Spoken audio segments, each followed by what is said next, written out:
예, 다시 인사드리겠습니다. 안녕하세요. 대치미탄 김호중입니다. 2020년 코로나 사실 악몽 같은 이런 상황에서 마지막 날에 설명회를 준비를 하고 이렇게 말씀드리게 되다 보니까 또 이 자리가 항상 많은 부모님들께서 현장에서 참석하신 것과 다르게 온라인으로서 이제 부모님 만나 뵙게 되니까 조금 다른 감회가 듭니다. 오늘은 영재학교와 과학고, 자사고 학생들에 대해서 큰 틀에서의 이제 대입에 대해서 말씀을 좀 드리고요. 이 부분은 저희가 앞으로 좀 시리즈로 계속적으로 설명회가 있을 거라서 차후에 계속되어지는 설명회에 온라인이나 또는 코로나가 조금 더 상황이 좋아졌을 때 오프라인에서 참석을 하시면은 심층적으로 내용들을 다뤄질 것이라서 좀 도움이 많이 되실 것 같고요. 오늘은 그 중에서도 가급적 좀 논술에 대해서 현재 겨울방학을 앞두고 있는 시기에서 이 시기적으로 논술을 어떻게 선택을 하거나 고민을 해야 되는지에 대해서 좀 더 말씀을 좀 드릴 수 있도록 하겠습니다. 그리고 이제 뒷부분에서는 앞에서 제가 한 30분이나 40분 정도 말씀을 드릴 것 같고요. 뒷부분에서는 이제 말씀을 드렸던 것 같이 오승준 선생님 모시고서요. 수리 논술에 대해서 자세하게 말씀을 들어보도록 하겠습니다. 제가 소 주제를 논술이 이제는 선택이 아닌 숙명이다라고 좀 잡아봤습니다. 과거에 학생들의 의학 계열을 지원할 만한 영재학교나 과학고, 자사고의 학생들, 특히는 이제 영재학교나 과학고의 학생들이 조금 더 해당을 할 것 같은데요. 과거에는 서울대 일반 전형 또는 연대 특기자 전형, 과거에는 성대 글로벌 인재 전형이었는데 현재는 학과 모집이라고 하고 있는 전형에서 의예과 선발을 했었습니다. 그리고 울산대 학생부 종합, 그리고 고려대 특기자, 이렇게 현재는 없어진 연대 특기자나 고대 특기자, 이런 전형들에서, 그리고 또 이화여대 특기자, 이런 전형들에서 사실은 영재학교나 과학고의 학생들을 많이 의학 계열에서 선발을 해왔습니다. 근데 이런 특기자 전형들에서의 선발 자체가 지금은 연대 특기자가 없어졌죠. 그리고 고대 특기자는 계열적 합평이라는 이제 학생부 종합 전형으로 변형되어져서 어느 정도 유지가 되고 있지만은 인원 자체의 합격자는 축소되어진 것들도 사실입니다. 그리고 이화여대 특기자는 완전히 사라졌기 때문에 2대 특기자에서 10명에서 15명 뽑던, 그리고 여학생들로서 이렇게 선발하던 TO가 없어진 것 자체는 이제 사실은 전국의 영재학교와 과학고에서는 큰 타격이 아니라고 할 수는 없을 것 같아요. 자, 한양대 학생부 종합, 중대 탐구형 인재, 아주대이스, 가천대, 인하대, 연대미래, 연대미래 지역인재에서도 사실은 자사고 학생들, 그리고 강원과고 학생들이 일부 선발을 했었습니다.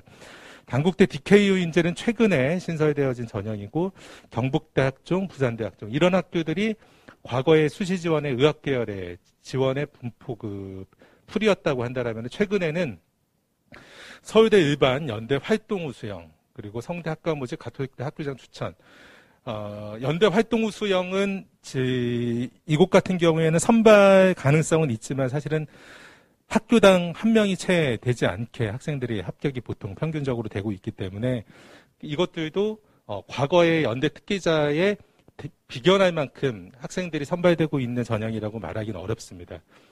그리고 성대 학과 모집 같은 경우에는 어느 정도 선발이 유지가 되고 있습니다. 가톨릭대 학교장 추천을 좀 집어넣은 것은 영재학교나 과학고의 경우에 좀 힘든데 전국 단위 자사고 학생들의 경우에는 학교 추천을 받은 학생들이 선발이 보통은 되어 왔던 것이 사실입니다. 근데 올해의 이제 서류 블라인드 부분, 그리고 수능 최저 자체가 완화되어진 상황에서는 가톨릭 학추에서도 자사고, 전국 자사고의 이 유지가, 합격자 유지가 시간이 지남에 따라서 다소 축소되거나 위축될 가능성이 좀 남아 있습니다. 울산대 학종 역시 높은 수능 최저 때문에 자사고 학생들, 전국 자사고 학생들이 많이 선발되어지는, 영재학교나 과학고에서 최저를 맞춰서 진학하는 학생들은 조금 적은 이런 전형이고요. 고대 계열적합형, 경희대 내우, 그리고 경희대 내우 같은 경우에는 의학계열, 그리고 치대, 그리고 한의대, 그리고 내년에는 약대까지 신설이 되어지면서 아마 경희대 내우가 영재학교나 과학고 학생들의 지원에 상당히 좀 중요한 학교 전형이 될 것이라고 좀 보여집니다. 독특하게 이제 한의대나 약대를 선발하는데 교과 전형이 없고 대부분이 꽤 많은 수가 종합전형 그리고 논술전형으로 선발을 하고 있기 때문에 아마도 이 영상을 보고 계시는 적지 않으신 분들이 아마도 경희대 내오를 의대나 치대, 한의대, 약대 쪽으로 지원할 가능성이 좀 높지 않을까 생각합니다. 이화여대 미래인재 여전히 그 수능 최저를 맞출 수 있는 자사고 학생들에게는 약간은 매력적인 지원이 될 수 있을 것 같습니다. 한양대 학종이 역시 그대로 존재하고 있고요. 중대 탐구형 인재 그리고 아주대 에이스와 가천대 가천의대 같은 경우도 높은 수능 최저를 요구하고 있고 이 최저를 맞출 수 있다라면은 과고나 영재학교 학생들이 도전해 볼 수 있는 여지는 있습니다. 근데 수능 최저가 4보 또 세계 1등급 상당히 높게 되어져 있습니다. 인하대 인하미래인재 같은 경우에는 수능 최저 없이 영재학교 학생들에게 비교적 문호가 열려져 있는 지원이고요. 단국대 DKU, 경북대 학종, 부산대 학종, 경북대 부산대 같은 경우에도 수능 최저를 맞춘다라면은 2점 중반대의 학생들까지도 합격 기회가 있는 의대라고 말씀드릴 수 있습니다. 지금까지 제가 의학계열을 말씀드렸고요. 이공계의 지원도 또 말씀을 드려보겠습니다. 과거의 수시 지원에서 이공계는 보시다시피 서울대 일반전형, 그리고 포항공대, 연대 특기자, 고대 특기자, 성대 학과 모집, 성균관대 계열 모집, 한양대 학생부 종합.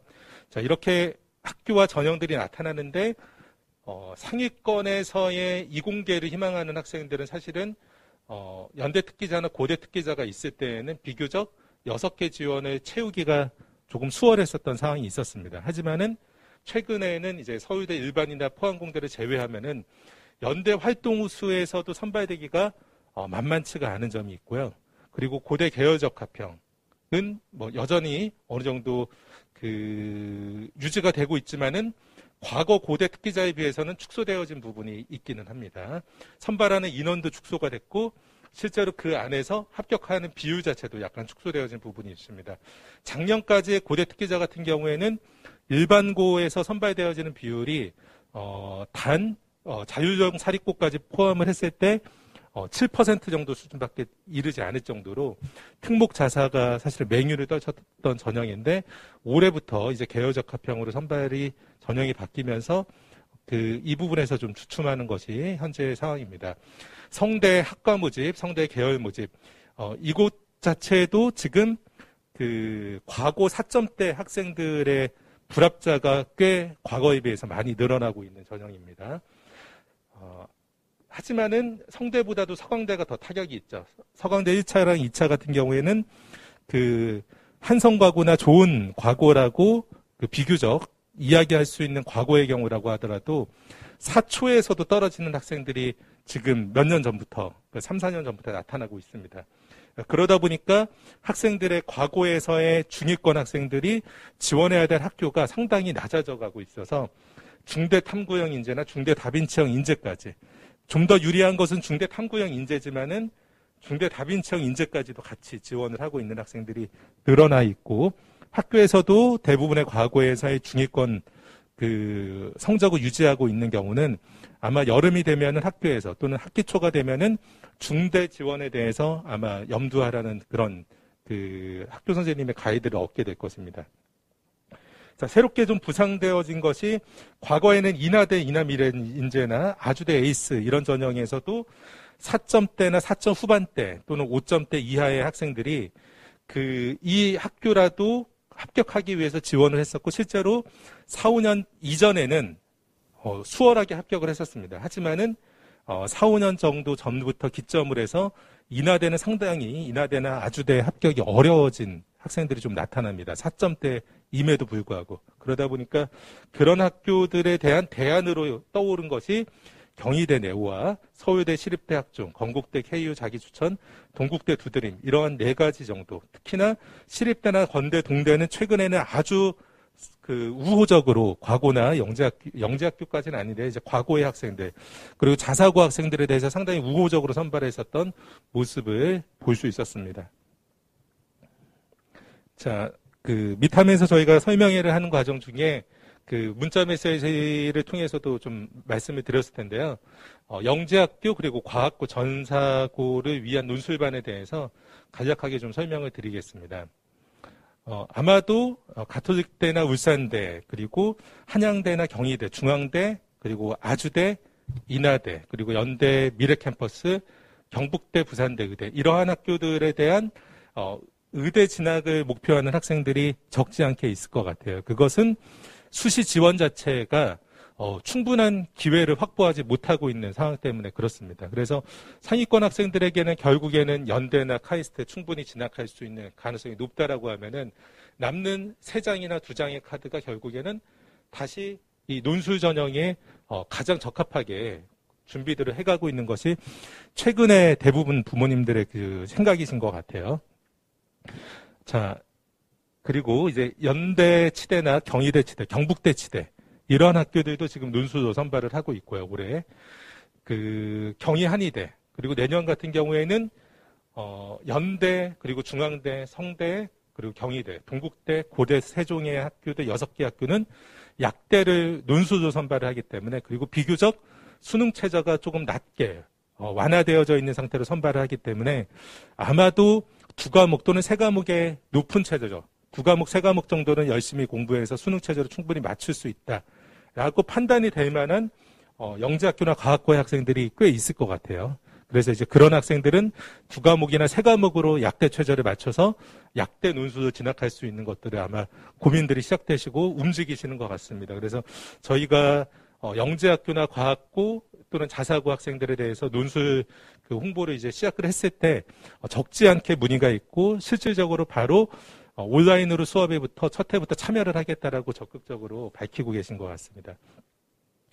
자, 저희가 반은 지금 개설을 하고 준비하고 있는 반들은 가급적이면 영재학교나 과학고 전국 단위 자사고 학생들을 타겟으로 준비하고 있는 반들입니다. 자, 이런 것들은 학습자들의 학습이 이루어진 배경들이나 상황 자체가 좀 다르기 때문에 그렇습니다. 그래서 학습자들의 준비되어진 상황에 가장 최적으로 준비가 해서 남아있는 8개월, 9개월 그 기간 동안에 아이들이 얼만큼 효율적으로 공부를 할 수 있느냐. 논술이라는 것은 결국에 수능이나 또는 내신이나 이런 과목, 이런 테스트와는 다르게 충분한 준비를 하지 못하고 결국에 준비되어진 정도를 가지고서 평가를 받습니다. 그렇다면은 체계적으로 그리고 전문적으로 도움을 받을 수만 있다라면은 어떤 전형보다도 합격 가능성이 높을 수 있습니다. 특히나 수학이나 과학에서의 상당히 강점을 가지고 있는 영재학교나 과학고 또는 전국 단위 자사고에서의 자연계 학생들 같은 경우가 이때까지는 논술을 하지 않는다고 하더라도 충분히 좋은 대학에 진학할 수 있는 기회가 많이 있었습니다. 하지만은 이 학생들이 여러 가지 입시 전형의 변화에 의해서 본인들에게 기회를 충분히 살릴 수가 없습니다. 그래서 남는 카드가 있다라면은 수능 최저가 없는 연대나 한양대 또는 수능 최저가 낮은 학교들의 의치학 계열의 아이들이 조금 적극적으로 지원해 보면서 조금 더 좋은 입시의 결과를 조금 기대해 보는 것이 좋은 전략이 될 수 있을 것 같습니다. 우선은 저희가 오승준 선생님께서 과고와 그리고 전국 단위 자사고 학생들을 중심으로 해서 금요일 7시부터 10시까지 저희가 수리논술반을 개강하려고 합니다. 그리고 영재학교 학생들을 대상으로 해서 금요일에 7시부터 10시까지 진기종 선생님께서 수리논술반을 개강을 하려고 합니다. 그리고 저희가 이미 몇 개 영재학교 같은 경우에는 선생님들하고 팀을 짜겠다라는 문의가 있고 결정되어진 반들이 있어서 영재학교나 과고 부모님들께서 혹시라도 팀에 대해서 관심이 있으시면은 학원 쪽으로 연락 주시고 저희 특목팀장님께 연락을 주시면은 이 논술 팀에 대해서 저희가 적극적으로 도움 드릴 수 있도록 모색하겠습니다. 선생님들을 조금 간략하게 소개를 드리면요. 진기종 선생님, 이상남 선생님, 오승준 선생님, 강용범, 김영찬, 김지훈, 강대혁 선생님. 이러한 분들께서 아마도 주축이 되어서 영재학교나 과학고, 자사고에 대한 논술 수업들을 아마 준비해 주실 것 같습니다. 진기종 선생님부터 말씀을 드리면 서울대 수학과 출신이고요.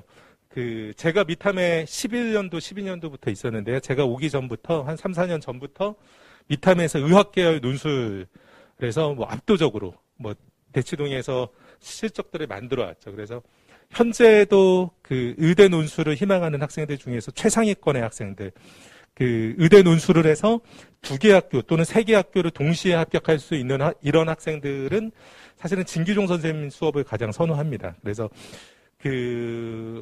의대 논술이라고 하더라도 지금 대학들이 출제하는 난이도가 비교적은 과거에 비해서 평이해졌기 때문에 의대 논술의 수업 자체도 조금은 그 눈높이가 낮아진 부분이 있습니다. 난이도가 좀 쉬워진 부분은 있는데 그게 이제 대치동 전반적인 흐름이에요. 근데 이제 진기종 선생님은 그런 흐름을 그대로 트렌드를 반영을 하지만은 실제적으로 의대에서 합격할 수 있는 점수 그리고 그것을 너끈히 합격할 수 있는 정도의 수준까지 이끌어갈 수 있도록 준비를 하고 있고요.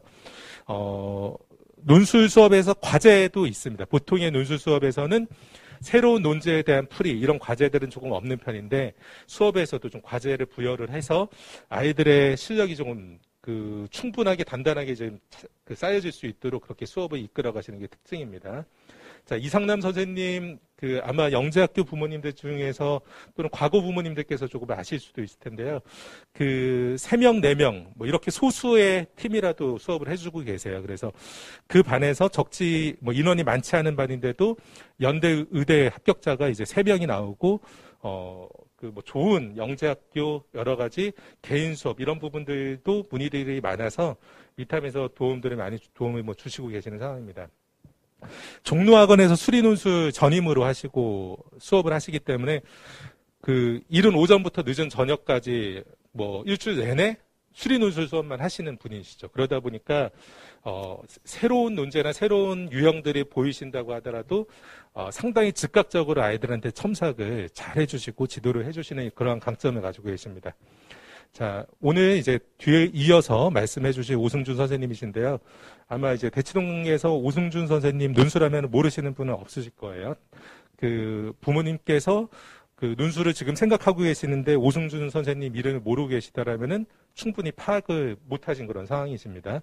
논준과 추론 논술 전문학원으로 유명하죠. 그곳 대표로 계시고요. 그리고 12년도부터 20년도까지 논술 파이널 전타임 마감을 하셨습니다. 그리고 수리논술 인강도 12년 이상 계속 1등을 하셨던 분이시고, 전에는 메가트 스터디에서 이제 수업을 하셨는데, 인강을 하셨는데, 현재는 이투스에서 인강 서비스가 되고 있습니다.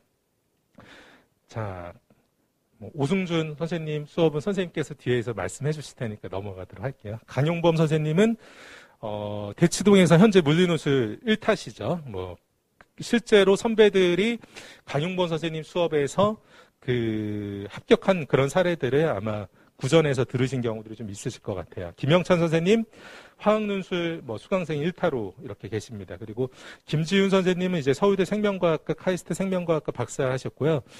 전부터 이제 과학고나 영재학교 내신 또는 일부 심층 이런 수업들 하시고, 미탐에서 오랜 기간 동안 또 논술 수업을 하셨기 때문에, 선생님의 수업의 특징은 상당히 효율이 높은 논술 학습을 지도한다. 이런 부분에서 좀 특징이 있습니다.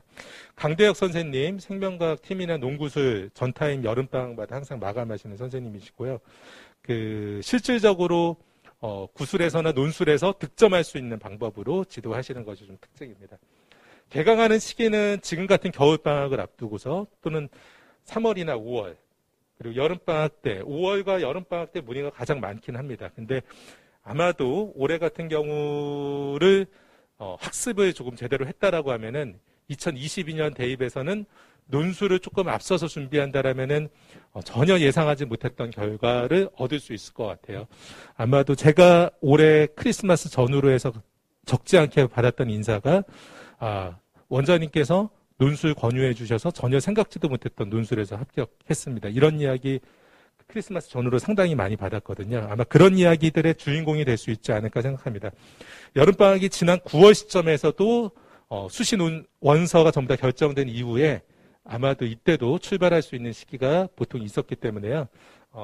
개강하는 시기에 맞춰서 조금 더 일찍 부모님들께서 말씀해 주시면은 저희가 좋은 선생님으로서 미리 시간이나 좋은 시간대에 맞춰서 확보를 해드려서 준비를 체계적으로 해갈 수 있도록 도와드리겠습니다.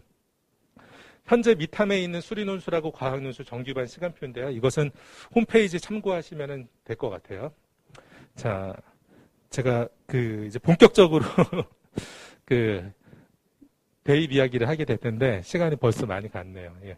자, 도입하면서 간단하게 조금 퀴즈를 내려고 합니다. 온라인에 계시기 때문에 실제 맞추실 수 있는 분은 없겠지만은 올해 가장 잔인한 대학, 제 주관적인 평가입니다. 3번째 3위 대학입니다.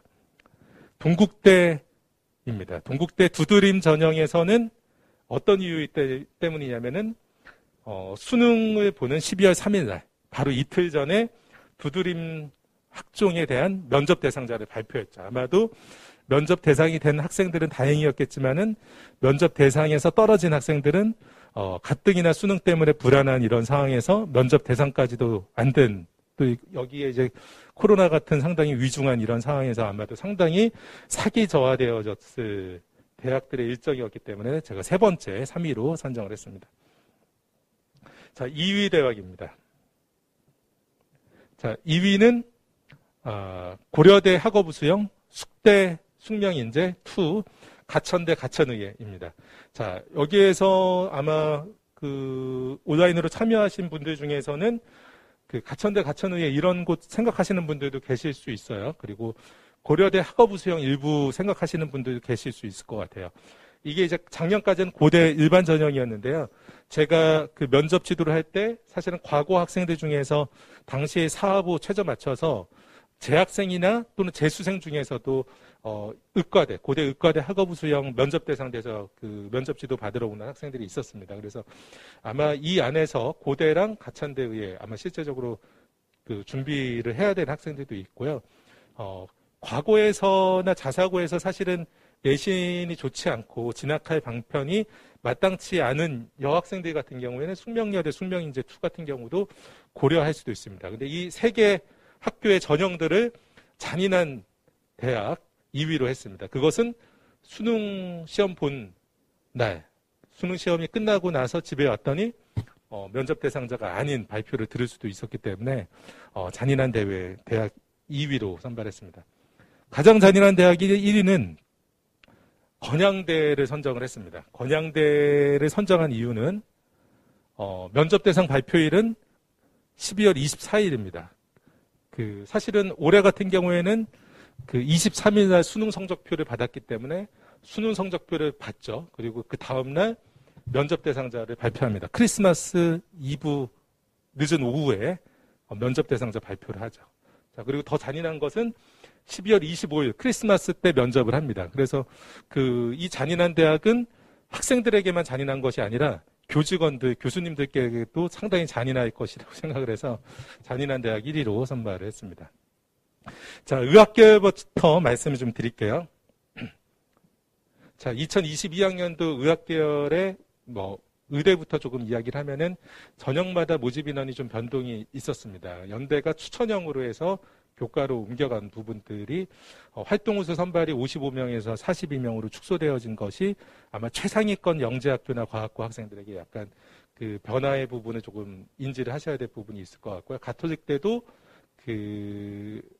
10명의 교과 전형으로 선발하는 부분이 있습니다.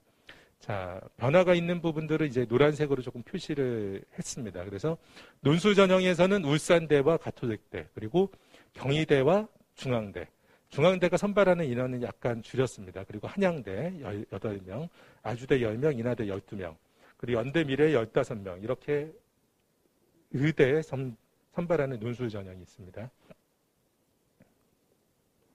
자, 경북대 10명, 부산대가 20명을 선발을 하는데요. 부산대는 지역인재 전형으로 논술 전형으로만 선발을 합니다. 제가 생각할 때는 자, 이 전형은 아마도 해운대고를 겨냥한 전형이라고 생각을 합니다. 상당수의 해운대고 학생들이 합격할 수 있을 거라고 봐요. 그래서 지금은 전국 단위 자사고가 아니지만은 전사고에 가까운 지위를 누리고 있는 아마 해운대고를 위한 전형에 가깝다. 근데 이것은 실제로 부산이나 울산, 경남 지역에 해당하는 학생들, 지역 인재로 분류될 수 있는 학생들 같은 경우에는 부산대 전부 다 지원할 수 있습니다. 그래서 이 부산대 지역 인재 논술이 해당하는 학생들에게 적지 않게 화두가 될 것 같아요. 그래서 이 수업에 대해서도 저희가 팀이 얼마든지 가능하고요. 온라인으로도 수업이 전부 다 진행될 수 있습니다. 아마도 지방에서 충분히 이렇게 부산대 의대에 합격할 수 있는 수리논술 도움이 얻을 수가 쉽지 않을 것이라서요. 자, 이런 부분에서도 또 부산, 울산, 경남 지역의 학부모님들 문의 주시면 저희가 도움 드릴 수 있도록 하겠습니다. 치대가 이제 논술 선발이 좀 많지가 않은데요. 연대, 서울 같은 경우가 논술 10명 선발, 경희대 11명, 경북대 5명 선발 있습니다. 경북대가 3년 전까지는 그 논술 치대가 상당히 사실 구멍같이 작용을 했었거든요. 경북대 수의대까지 해서요. 근데 현재로서는 그 이곳의 지원 경쟁률 자체가 2년 전부터 상당히 치솟았고 높은 경쟁률을 보이고 있기 때문에 이제는 경북대 치대나 수의대도 구멍이라고 조금 말하기는 어려운 그 경쟁 상황으로 들어가 있는 상태에 있습니다. 자, 한의대가 있습니다. 한의대는 그 한 곳만이 이제 그 논술 전형을 하고 있죠. 경희대, 한의대 16명 학생들 선발을 합니다. 자, 경희대, 한의대는 여전히 다른 전형에 비한다라면은 한의대의 컷이 비교적 낮게 형성되어져 있습니다. 저희가 이제 합리적으로 의대부터 치대 그리고 다른 그 이공계열의 합격 컷과 비교를 한다라면은 경희대 치대나 한의대의 컷은 사실은 2점이나 3점 가깝게 조금 더 높아야 된다고 보는데 그렇지는 않게 조금은 수월하게 들어갈 수 있게 되어져 있는 것이 경희대 치대와 한의대의 논술 전형이다라고 말씀드릴 수 있습니다. 자, 약대도 좀 정리를 했습니다. 약대는 경희대 그리고 동국대, 성대, 연대 그리고 중앙대 그리고 고대 세종까지 해서요. 6개 학교가 논술을 치러집니다. 그래서 6개 학교 인원 자체가 논술을 선발하는 인원이 54명 학생들을 선발하기 때문에 그 상당히 인원이 늘어난 부분으로 이제 의치 한 약까지 본다라면 상당히 좀 늘어나는 학생들을 볼 수 있기 때문에 이런 점에서 그 약대 논술들을 고려를 해야 될 아마 과거의 3점대, 4점대 학생들 그리고 그 자사고의 뭐 4점대, 3점대, 5점대 이런 학생들이 상당수가 있지 않을까 이렇게 예상을 해봅니다. 그 2020학년도까지 의학계열에 대한 결과를 조금 말씀을 드릴게요. 논술 전형 같은 경우에는 16년도부터 21년도까지 이렇게 경쟁률을 조금 정리를 해봤습니다. 울산대가 비교적 경쟁률이 다른 의대보다 조금 낮게 되어져 있어요. 울산대가 수리 논술도 과거에는 상당히 일본 본고사 유형으로 출제가 되어지고 상당히 까다롭게 출제가 되어졌던 상황이어서 그런 부분도 좀 영향을 있었고 영어로 보호하지는 이제 의학 논술이 있기 때문에 경쟁률이 좀 낮게 있습니다. 그래서 다른 학교들에 비해서는 다른 학교의 의대 경쟁률에 비해서는 여전히 매해마다 조금 낮은 모습을 보여주는 것이 울산대 의대의 논술 경쟁률입니다. 영어에서의 상당히 좀 강점이 있는 학생들 같은 경우에는 영어 의학 논술을 빠른 시간 안에 해결을 하고 많은 시간을 수리 논술에 드릴 수 있기 때문에 상당히 비교적 좀 수월하게 합격할 수 있는 그 방편이 있는 것이 또 울산대 의대의 논술이에요. 자, 가톨릭대 의대 논술 그리고 경희대, 이화여대 보시면은 그 경쟁률 자체가 다소 좀 높아져서 그 평균적인 경쟁률이 172대 1 정도의 경쟁률을 20학년도에서 보여주었습니다. 자, 선발하는 인원은 그 21학년도에 144명 선발을 했었고요. 자, 지원자들의 규모는 특별한 변화는 없는 3만 명 초반대 학생들이 지원하고 있는 것이 전국 의대에서의 논술 경쟁률입니다. 치안수도 좀 정리를 한다고 하면은 그 연대, 경희대, 경북대 보시면 평균적인 경쟁률 100대 조금 넘게 보여주고 있고요. 한의대, 경희대, 자연의 경우도 이제 100대 조금 안 되는 그리고 수의대 말씀드렸던 것 같이 건대 수의대는 235대 1 그리고 경북대 수의대 185대 1 이 정도로 좀 높은 경쟁률을 보여주고 있습니다. 자, 논술 전형에서 합격하는 학생들이 좀 중요하잖아요. 가톨릭대는 그 합격자의 평균 내신이 2.0이었습니다. 20학년도에요. 그리고 19학년도에는 2.4가 평균이었고 80% 컷에 있는 학생의 내신은 2.9였습니다. 그리고 18학년도는 1.8 평균, 2.11이 80% 컷이었습니다. 가톨릭대 같은 경우에는 교과 내신 성적의 감점이 다른 학교보다 조금 높은 편이에요. 그래서 실제 합격되어지는 학생들이 보시다시피 3점 초반 정도가 거의 마지노에 가까운 정도죠.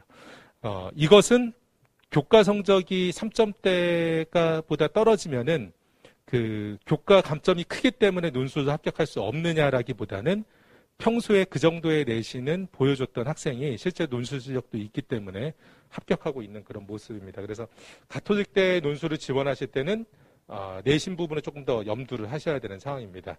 자, 그 바로 아래에 울산대 논술이 있습니다. 울산대 논술 같은 경우에는 20학년도도 최저 합격자가 5.22의 내신입니다. 상당히 낮죠. 5.22 내신이면은 아마 그 설명에 들어오신 분들의 아마 20, 30%의 경우만 일반적으로 본다라면 5.22보다 안 좋은 내신이 가능성이 크다고 봐요. 아마 설명에 들어오실 정도의 의혹이시면은 5.22보다 대부분 좀 높지 않을까 생각이 드는데요.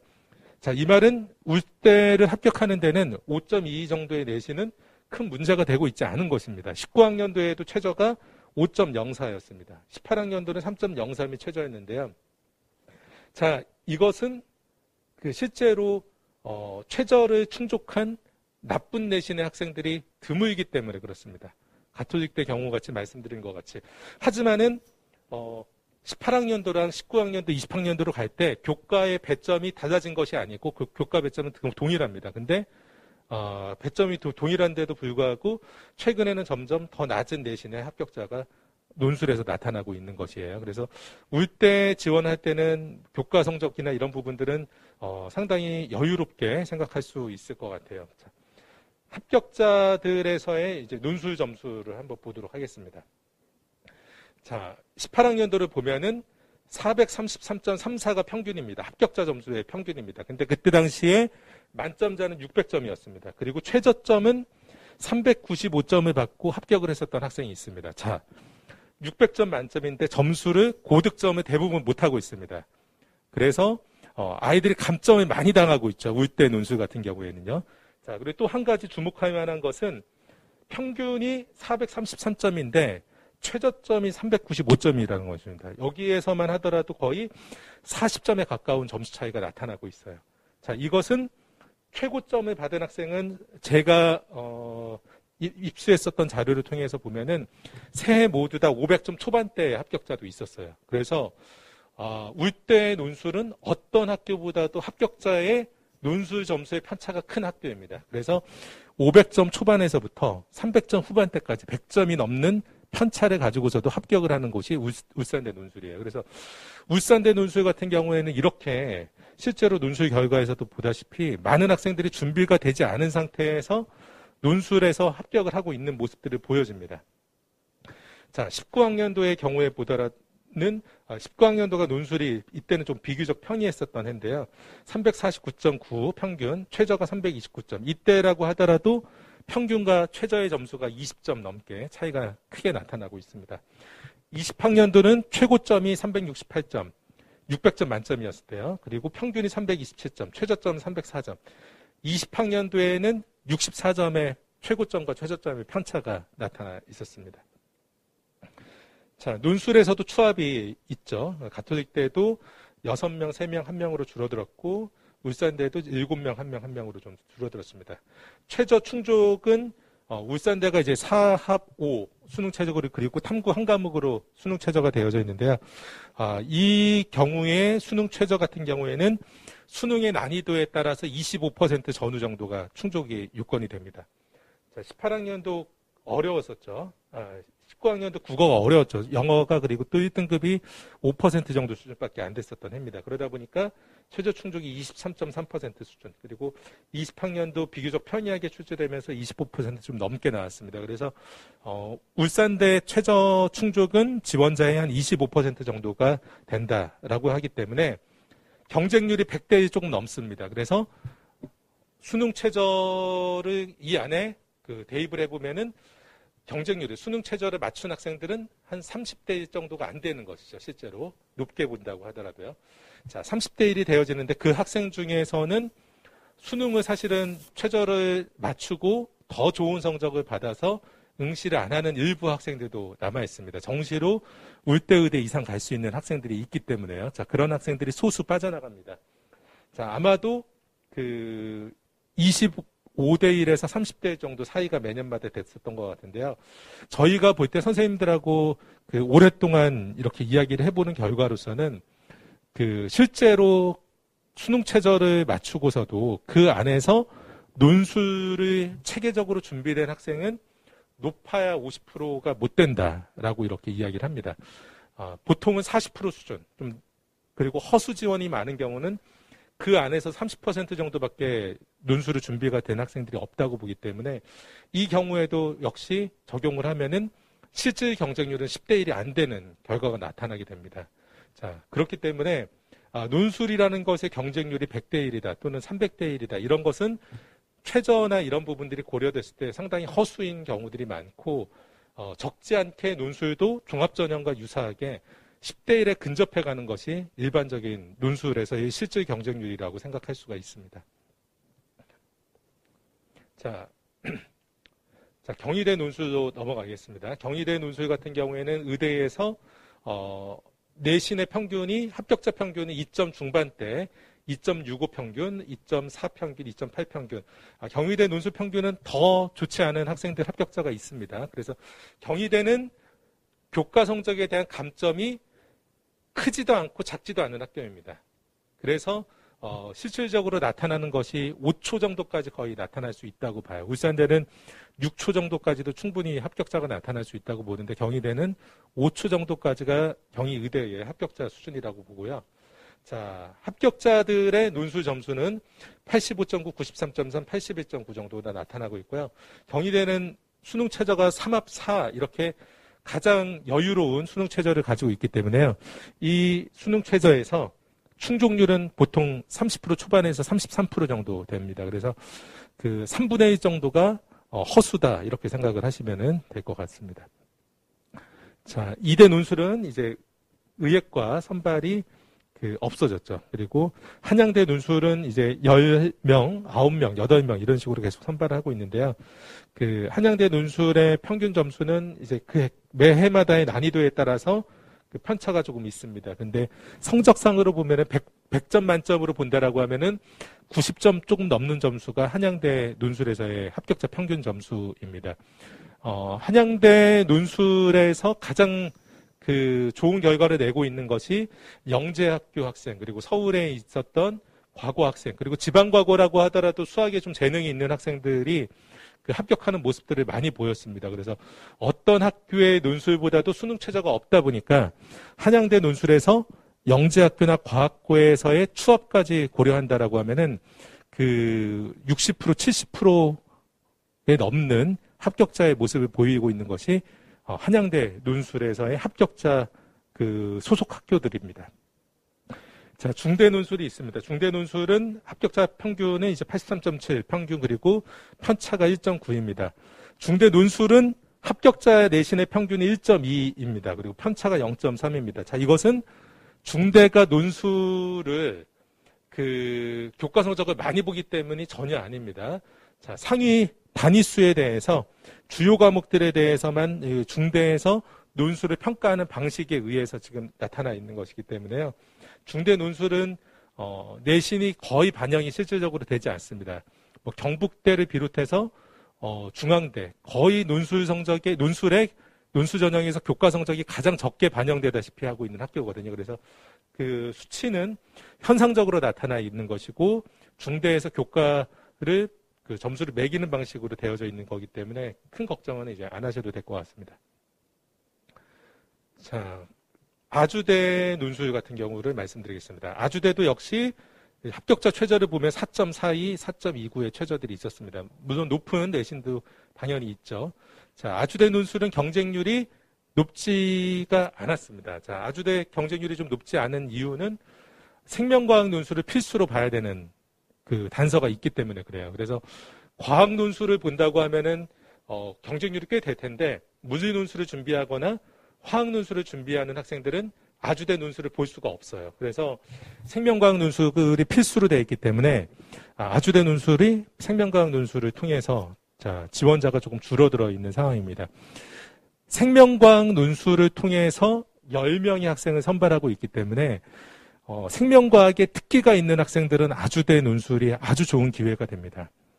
물리나 화학 그리고 생명과학 또는 연대같이 지구과학까지 과학 논술을 선택해서 또는 지정되어져서 봐야 되는 학교들의 경우에는 서로 다른 과목들에 대해서 공정한 비교를 하기 위해서 표준 점수화해서 평가를 합니다. 그러다 보면은 표준 점수라는 것은 학생이 득점을 한 분포도에 의해서 점수를 받게 되는 것이기 때문에 내가 좋은 분포도에 유리한 분포도 위에 있으면은 내 실력보다 더 좋은 점수를 받게도 돼요.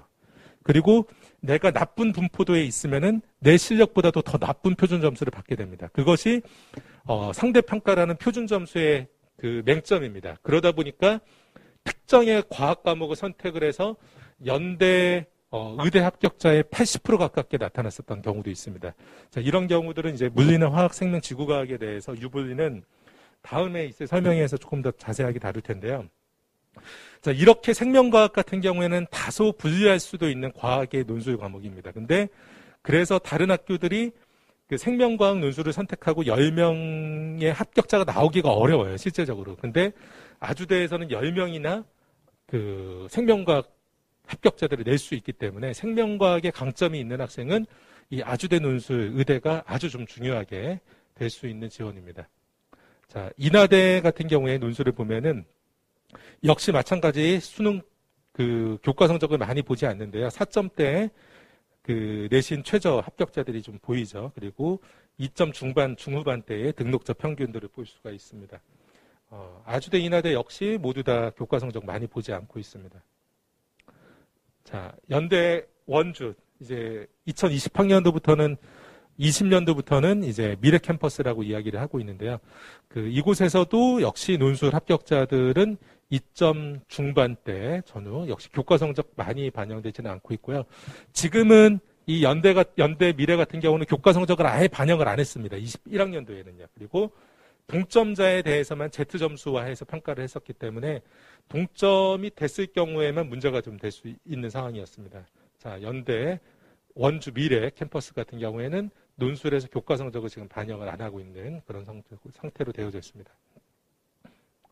자, 경북대, 부산대 같은 경우에 역시 논술의 합격자 평균이 경북대는 3점대, 2점대 후반 이런 모습들을 보이고 있죠. 평균이기 때문에 실제로 그 전체 레인지를 보면은 뭐 1, 2 정도의 점수 내시는 더하고 빼고 전혀 무리가 없습니다. 경북대 교과 감점이 거의 없습니다. 그 부모님들께서 요강 살펴보셔도 되고요. 그 다음 설명회 때 더 구체적으로 설명을 드릴 텐데 경북대, 부산대 교과 감점이 거의 없습니다. 그래서 그 실력들이 이 정도의 교과 성적 3점대, 4점대 이런 아이들이 보통 합격한다 이렇게 보시면 될 것 같습니다.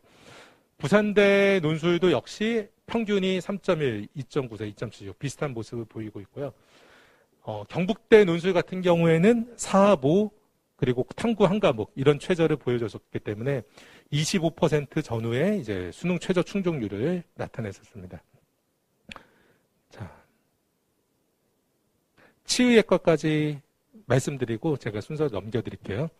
자, 치대 논술 같은 경우에는 그 연대 치대는 논술에서 보지만은 연대 논술은 지금 교과 성적을 전혀 반영을 안 하고 있죠. 자, 그렇기 때문에 사실 교과는 중요하지 않습니다. 자, 근데 합격자 논술 점수를 보면은 74.5 평균이 그렇습니다.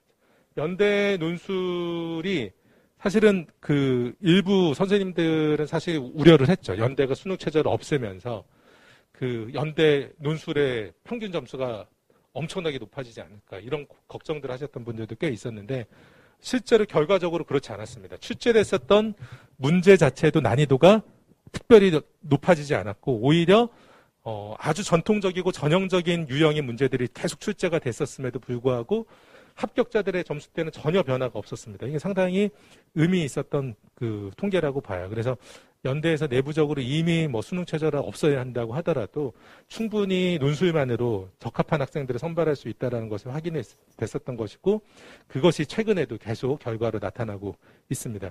연대 논술 그렇게 높지 않은 그 성적으로 합격을 합니다. 상당히 독특한 것은 연대가 이제 공대 중에서는 화생공이나 전기전자 이런 쪽이 가장 높잖아요. 자, 이런 쪽에서의 합격자들 중에서 점수를 보면은 적지 않은 학생들이 사실 치대 진학할 수 있는 성적을 받고 있어요. 논술에서. 그래서 어떤 해는 과거 연대 의예과가 선발이 있었을 때는 연대 의예과가 있다 보니까 치대 컷이 상당히 낮았었고 그 한 해는 화생공이 연대 치대보다 더 높았던 때도 있었습니다. 그렇게 연대 치대에 대해서 논술 준비하실 때 너무 겁먹지 않고 하지만 상당히 체계적으로 장기간 동안 좀 준비를 탄탄하게 해야 되는 이런 부분을 조리로 접근해 주시면 좀 좋을 것 같습니다. 경희대 논술 치대 같은 경우에는 말씀드렸던 대로 수능 최저는 해마다 이제 좀 차이가 있는데 영어가 조금 어렵고 국어가 어려웠던 때는 최저가 아주 많이 영향을 받았었죠. 그리고 보통은 33% 조금 상회하는 이 정도를 보여줬습니다. 역시 교과 내신은 크게 영향을 미치지는 않고 있었던 모습이고요. 경희대 의대에 비해서는 확실히 조금 낮은 합격자 평균 내신 그 논술 성적대를 보여주고 있습니다. 예, 경북대 역시 마찬가지 교과 성적 뭐 특별히 그 반영이 비율이 낮고 교과 그 등급이 낮아짐에 따라서 감점이 많지 않기 때문에요. 뭐 큰 의미 있는 수치는 아닐 것 같아요. 예, 제가 준비한 것은 여기까지 해야 될 것 같습니다. 그 준비한 자료들이 많이 있는데요. 시간을 마련해서 또 인사드리고서 또 설명회 때 또 찾아뵙도록 하겠습니다. 예, 그 오승준 선생님 다음 순서 부탁드리겠습니다. 오승준 선생님 모시고서요. 수리논술 제가 전반적인 큰 개괄을 해드렸다면 더 상세한 내용에 대해서 말씀 좀 듣도록 하겠습니다. 자, 궁금하신 점들은 유튜브 그 실시간 채팅창에 남겨주시면은 저희가 남겨주신 질문에 대해서 한꺼번에 또 모아서 답변 드릴 수 있도록 하겠습니다.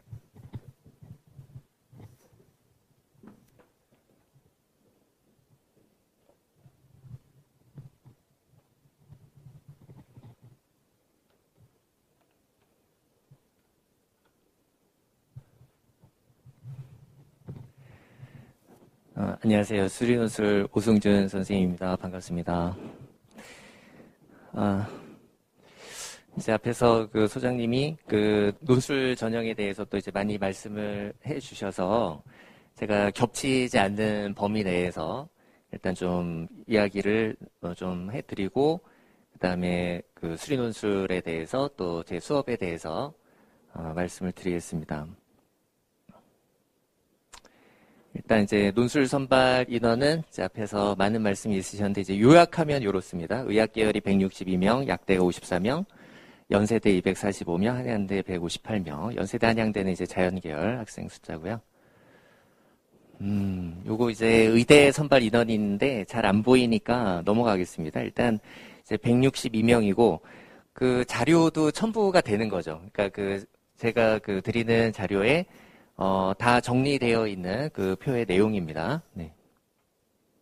네, 요건 이제 약대 논술 전형이 있네요. 54명이 이제 어떻게 이루어져 있는가. 네, 경희대, 고려대, 세종, 동국대, 성균관대, 연세대, 중앙대. 네, 이렇게 이제 선발한다는 거요. 이제 수능 최저를 뭐 좀 요약해서 말씀을 드리면, 그러니까 이제 높은 순서로 한번 정리를 해본 거거든요. 네, 중앙대 의학계열과 약학계열 4합5입니다. 네, 4합5. 자, 과탐 2평. 그러니까 이제 두 과목 평균이라는 거예요. 그러면 1과 2다. 그러면 평균이니까 1.5가 되는 거고요. 그래서 다른 과목하고 합쳐가지고 4합 5 이내여야 된다. 이제 이런 개념입니다. 두 개 평균. 한국사 4등급. 그 다음에 울산대 의예도 4합 5인데 요게 이제 조금 달라요. 요 이제 미묘한 거를 좀 이해를 하셔야 되는데, 과탐 2소, 요건 뭐냐면은, 과탐 두 과목을 평균을 낸 다음에 소수점 절사를 한다는 거예요. 그러면 1등급, 2등급이면 요, 그냥 평균에서는 1.5로 보는 건데, 이제 소수점 절사를 하면은 여기에서는 1등급이 되는 거죠. 1등급, 2등급 이렇게 됐을 때. 그게 두 과목, 그 평균 소수점 절사 개념입니다. 이해가 되시죠? 네, 아주대 의예는 4합 6, 과탐은 이제 두 개 평균이다. 그 다음에 이제 1등급 3개의 조건이 있거든요. 그래서 인하대 의예, 경북대 의예, 경북대 치예는 1등급 3개인데, 경북대 의예는 이제 과탐 두 과목 평균 소수점 절사고, 경북대 치대는 과탐 한 과목만 반영합니다. 네. 요 세 대학, 요 세 대학은 이제 영어를 포함해서 등급을 맞추면 됩니다. 1등급 3개. 근데 연세대 미래 캠퍼스는 영어는 별도로 2등급이 나와야 되고, 별도로 2등급 맞고, 국수, 탐구 2과목, 이렇게 해서 4과목 중에서 1등급 3개면 된다. 예, 요렇게 최저가 되어 있습니다. 요 3개 대학하고 연세대 미래는 약간 좀 방식이 다르죠? 요 이제 잘 보시면 되겠고, 그 다음에 삼합4가 있습니다. 카톨릭의회, 과탐 2과목, 평균 소수점 절사입니다. 이제 이해되시죠? 요 표현은. 경희대 의치하는 과탐 1과목입니다. 그래서 이제 삼합4가 되면은 조금 여유가 있는 거거든요. 그러니까 뭐 국어 1과목을 망친다든지 그래도 1과목 빼고 다른 3과목에서 삼합4가 나오면 되고, 그 다음에 과탐도 2과목 중에서 뭐 1과목을 좀 망쳤다 하더라도 과탐 1과목으로 해서 삼합4를 맞추면 되니까 경희대 의치하는 조금 여유가 있다. 이렇게 이해를 하시면 되겠습니다. 카톨릭 의회도 뭐 의대 순위로 보면은 최저가 높은 편은 아니죠. 네. 예, 뭐 조금 이제 낮다라고 보면은 또 좀 수능 성적이 안 나오는 학생들 입장에서는 높아 보일지 모르지만은 울산대 의회랑 비교해 보면은 확실히 낮지 않습니까? 예, 그렇게 이해하시면 되겠고, 건국대 수의회, 동국대 약학이 삼합4 이렇게 되어 있습니다. 자, 그 다음에 수능 최저 없는 대학이 있습니다. 그래서 연세대하고 한양대는 수능 최저가 없다. 연세대 치대 포함이고 한양대 의대 포함입니다. 요것 이제 뭐 연세대 화공 건축 이제 요런 성적대에서 이제 합격한 사례들이 있다. 이제 정시로는 조금 어려운데 이제 그 논술로 간 케이스죠. 그런데 사실 이렇게 보니까 수능 안 보는 학생도 많은 것 같아요. 네, 수능 안 보고 그냥 논술 전형으로 합격하는 학생들도 지금 많이 나오고 있습니다. 전혀 안 보니까요. 연대 한양대는. 네. 그다음에 이제 한양대 기계공학 뭐 6145, 1412. 수학이 이제 강한 학생인데 요 학생은 그죠? 다른 과목은 굉장히 약하죠. 뭐 상관없죠. 한양대는 수리 논술 하나 잘 보면 되니까. 여기 이제 국수, 탐구 2과목 이렇게 이제 등급을 제가 말씀드리는 건데, 이 학생은 좀 수능 날 실수를 좀 많이 해서 수학 성적이 상당히 안 나왔는데 뭐 상관없죠. 수능 전혀 반영하지 않으니까 수리 논술 한번 잘 보면 합격할 수 있다. 그러니까 상당히 한양대 논술 같은 경우에 이제 중요한 기회가 되겠죠. 네, 수리가 강한, 다른 모든 건 약하고 수리가 강한 학생들에게 네, 한양대는 좀 의미 있는 전형이 되겠습니다. 자, 성균관대 반속을 네. 반도체, 소프트웨어, 글로벌 바이오 하고 이제 약학까지 해서 2합 3 이렇게 되어 있습니다. 수학 과탐 1과목 포함해서 2합 3이고요. 영어 2등급 나와야 되고 한국 4등급. 성균관대 자연은 2합 3입니다. 네, 여기 2합 3에서는 과탐 1과목 반영이고요. 여기에서 이제 성균관대 자연은 과탐이 이제 2과목 평균 소수점 절사. 영어는 따로 2등급. 그다음에 한국사 4등급 이렇게 되어 있습니다. 고려대 세종약학은 3합5, 과탐 이제 2개 평균이고요. 경희대 약학은 상당히 좀 낮죠. 네, 최저가 2합 5니까요. 과탐 1과목이고. 그래서 약학 이제 그 논술 준비하는 학생들 수능이 좀 잘 안 나온다라 그랬을 때 상당히 좀 여유 있게 맞출 수 있는 그런 최저가 경희대 약학 계열이다. 이렇게 보시면 되겠습니다. 그다음에 앞에서 소장님이 이제 교과 점수가 좀 낮아도 이렇게 합격할 수 있다라는 말씀을 쭉 설명을 해주셨는데 왜 그런지를 제가 조금 보완해서 말씀을 드리면은 뭐 이런 것 때문이거든요. 연대나 한양대나 연대 미래 캠퍼스는 교과를 전혀 반영하지 않습니다. 그러니까 교과 성적하고 상관이 없는 거죠. 네, 한양대도 교과를 반영하지 않거든요. 네, 학교 생활 성실도를 중심으로 종합적인 평가를 한다라는 거고 거의 감점은 없다. 이렇게 이제 설명을 하거든요. 자, 울산대 의회를 볼까요? 1등급이 40점. 그러니까 이게 뭐냐면 100점 만점으로 환산을 한 겁니다. 100점 만점으로 환산을 했을 때 논술이 60점이다. 그러면은 뭡니까? 1등급 받은 이제 학생이 그럼 교과가 이제 몇 점이 나오느냐. 100점 만점으로 봤을 때 그게 40점이라는 거거든요. 1등급이 40점. 자, 근데 5등급을 보면 38.8이죠. 38.8. 그러면 1.2점 감점이잖아요. 그러니까 울산의대 논술은 좀 어렵거든요. 네, 좀 어렵고 이제 앞에서 설명이 있으셨지만은 합격생이나 어떤 합격생의 평균이나 최저 컷이나 점수가 상당히 낮고 폭이 넓어요. 네. 폭이 넓은데 교과에서는 뭐 5등급이 자, 7등급을 볼까요? 뭐 7등급을 6등급을 보면 36.8 그러면 3점 감점이 되는데 이 3점 정도는 논술 잘 보면은 충분히 뒤집어진다라는 거죠. 그러니까 5등급 때 합격생이 나오는 거죠. 6등급도 나올 수 있고요. 사실 7등급도 나올 수 있습니다. 이 점수로 봤을 때 34.8점이 나온 학생이 가서 논술을 아주 잘 보면 충분히 붙을 수 있어요. 네, 그 정도 감점밖에 안 된다 이거죠. 네. 8등급 33.8 그 논술 성적의 분포만으로 보면은 8등급 학생도 잘 보면은 충분히 저는 붙을 수 있다고 봅니다.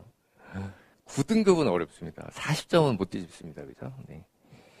그렇게 보시면 되고 이제 가톨릭 의대는 이렇게 이제 합격생들의 그 점수를 보면 되게 촘촘해요. 그 이제 합격생 그 최고와 최저도 촘촘하고 평균 중심으로 상당히 몰려 있어요. 예. 자, 그러다 보니까 이제 앞에서 말씀하신 것처럼 그 합격생들을 보니까 이제 교과 점수가 좀 높은 편이더라. 이런 이제 현상이 나타나는 건데, 자 이렇게 보면은요, 가톨릭 의대 같은 경우에 5등급이면은 28.8, 그러면 한 1.2점 감점이 되는 거예요. 1.2점, 100점 만점으로 봤을 때. 6등급이면 28.5점, 그러면 한 1.5점, 이렇게 되잖아요. 그러니까 이 1.5점이라는 거는 충분히 이제 논술에서 역전이 일어날 수 있는 점수다. 라는 거죠. 가톨릭 의대도. 내가 내신이 낮다고 해서 피해갈 필요는 없습니다. 7등급이면 28.2. 이렇게 되니까 감점은 한 1.8점밖에 안 되고 논술에서 뒤집을 수 있는 점수다. 그런데 이제 문제는, 가톨릭 의대 합격생의 이 논술 점수를 보니까 그 1.2점 싸움이 있어요. 그 폭이 2.3점이 울산의대 논술 그 성적에서는 상당히 이 폭이 크게 나타나지만 가톨릭 의대는 요게 그 위에서 뭐 2.3점 고기에 많이 몰려 있기 때문에 요 1점의 감점이 좀 부담이 될 수도 있다. 가톨릭 의대는 이렇게 이해를 하시면 되겠고, 그렇다고 해서 뭐 못 쓴다 그건 아니라고 봐요. 네. 충분히 뒤집어질 수 있는 점수라고는 보는데 울산의대와의 차이점이 합격생의 점수 폭이 이제 그 편차가 작다 보니까 요런 정도의 감점도 조금 이제 영향이 있을 수도 있다. 이렇게 이제 이해를 하시면 되겠습니다. 그럼 이제 어떤 시험을 보는지 제가 정리를 해드릴게요. 수리논술만 보는 대학 가톨릭 의대, 네, 경북대, 자, 경희대, 요거 이제 경희대 자연입니다. 경희대 자연은 수리논술만 보고요. 인하대, 한양대 자연은 수리논술만 본다. 그 다음에 이제 과학논술 보는 학교가 물화생 중에 하나를 택한 학교가 건국대, 경희대에 의치한, 경희대는 그러니까 의치하는 과학논술을 보고 일반 자연계열은 과학논술을 안 본다, 이 말씀이에요. 그 다음에 성균관대, 연세대 미래캠퍼스, 중앙대는 물화생 중 하나 택. 그 다음에 연세대는 물화생지 중에서 하나 택한다. 요런 논술을 보게 된다라는 거죠. 그리고 이제 아주대 의학은 수리논술과 생명논술을 본다. 그다음에 한양대 의대는 수리논술과 언어논술 봅니다. 한양대 의대. 자, 그다음에 울산대 의대는 영어 제시문이 있는 의학논술. 이렇게 보시면 됩니다. 그러니까 영어 제시문이 주어지고 영어 독해가 중요한데 문제가 영어 문제거나 영어 시험인 것은 아니고 영어 제시문이 주어지는 보건의료 논술. 이렇게 의학 논술을 이해하시면 되겠습니다. 그러니까 어떤 과학의 내용, 보건의료의 여러 가지 주제들 이런 것이 논제로 주어진다. 그리고 이제 수리 논술 이렇게 이제 주어지는데요. 왜 울산의대 그 합격 그 점수가 낮냐면은 상당히 시간이 부족해요. 그러니까 의학 논술 자체를 푸는데 상당한 시간이 소요가 되고 의학 논술을 다 풀고 났을 때 그 수리 논술을 이제 풀 시간이 상당히 이제 빠듯한데 최근에 울산의대 문제들이 조금 평이해졌다가 다시 어려워졌어요. 예, 그러니까 예전에 상당히 어려웠다가 조금 평이해졌다가 최근 1, 2년간 다시 좀 어려워졌어요. 예, 그러다 보니까 시간이 빠듯한 상태에서 조금 어려운 수리 논술 주제가 주어지다 보니까 합격 그 점수가 이렇게 높지 않다. 그럼 내가 어떤 영어 제시문이 주어지는 의학 논술을 상당히 빠르고 정확하게 풀어낼 수 있고 예, 여기에 이제 수학 실력이 뒷받침이 돼준다면 이제 울산대 의예를 이제 공략을 해보시면 되겠습니다. 자, 올해 그 논술 시험의 이제 범위와 관련된 이슈가 있죠. 그래서 지금 이제 수능이 선택형으로 가면서 그럼 논술 시험의 범위가 어떻게 될 것이냐. 자, 이게 이제 문제가 되는데요. 일단 연세대 미래의예는 미적, 기하, 확통에서 다 낸다라고 했습니다. 네.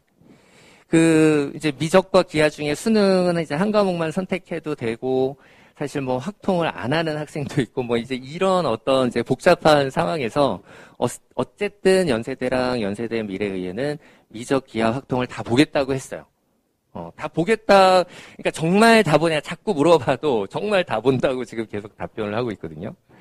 근데 그 이제 요번에 치러진 그 논술에서 기하가 이제 수능 시험 범위에 안 들어가는데 기하를 낸다 그랬거든요. 연대가 기하도 시험 범위 안에 들어간다.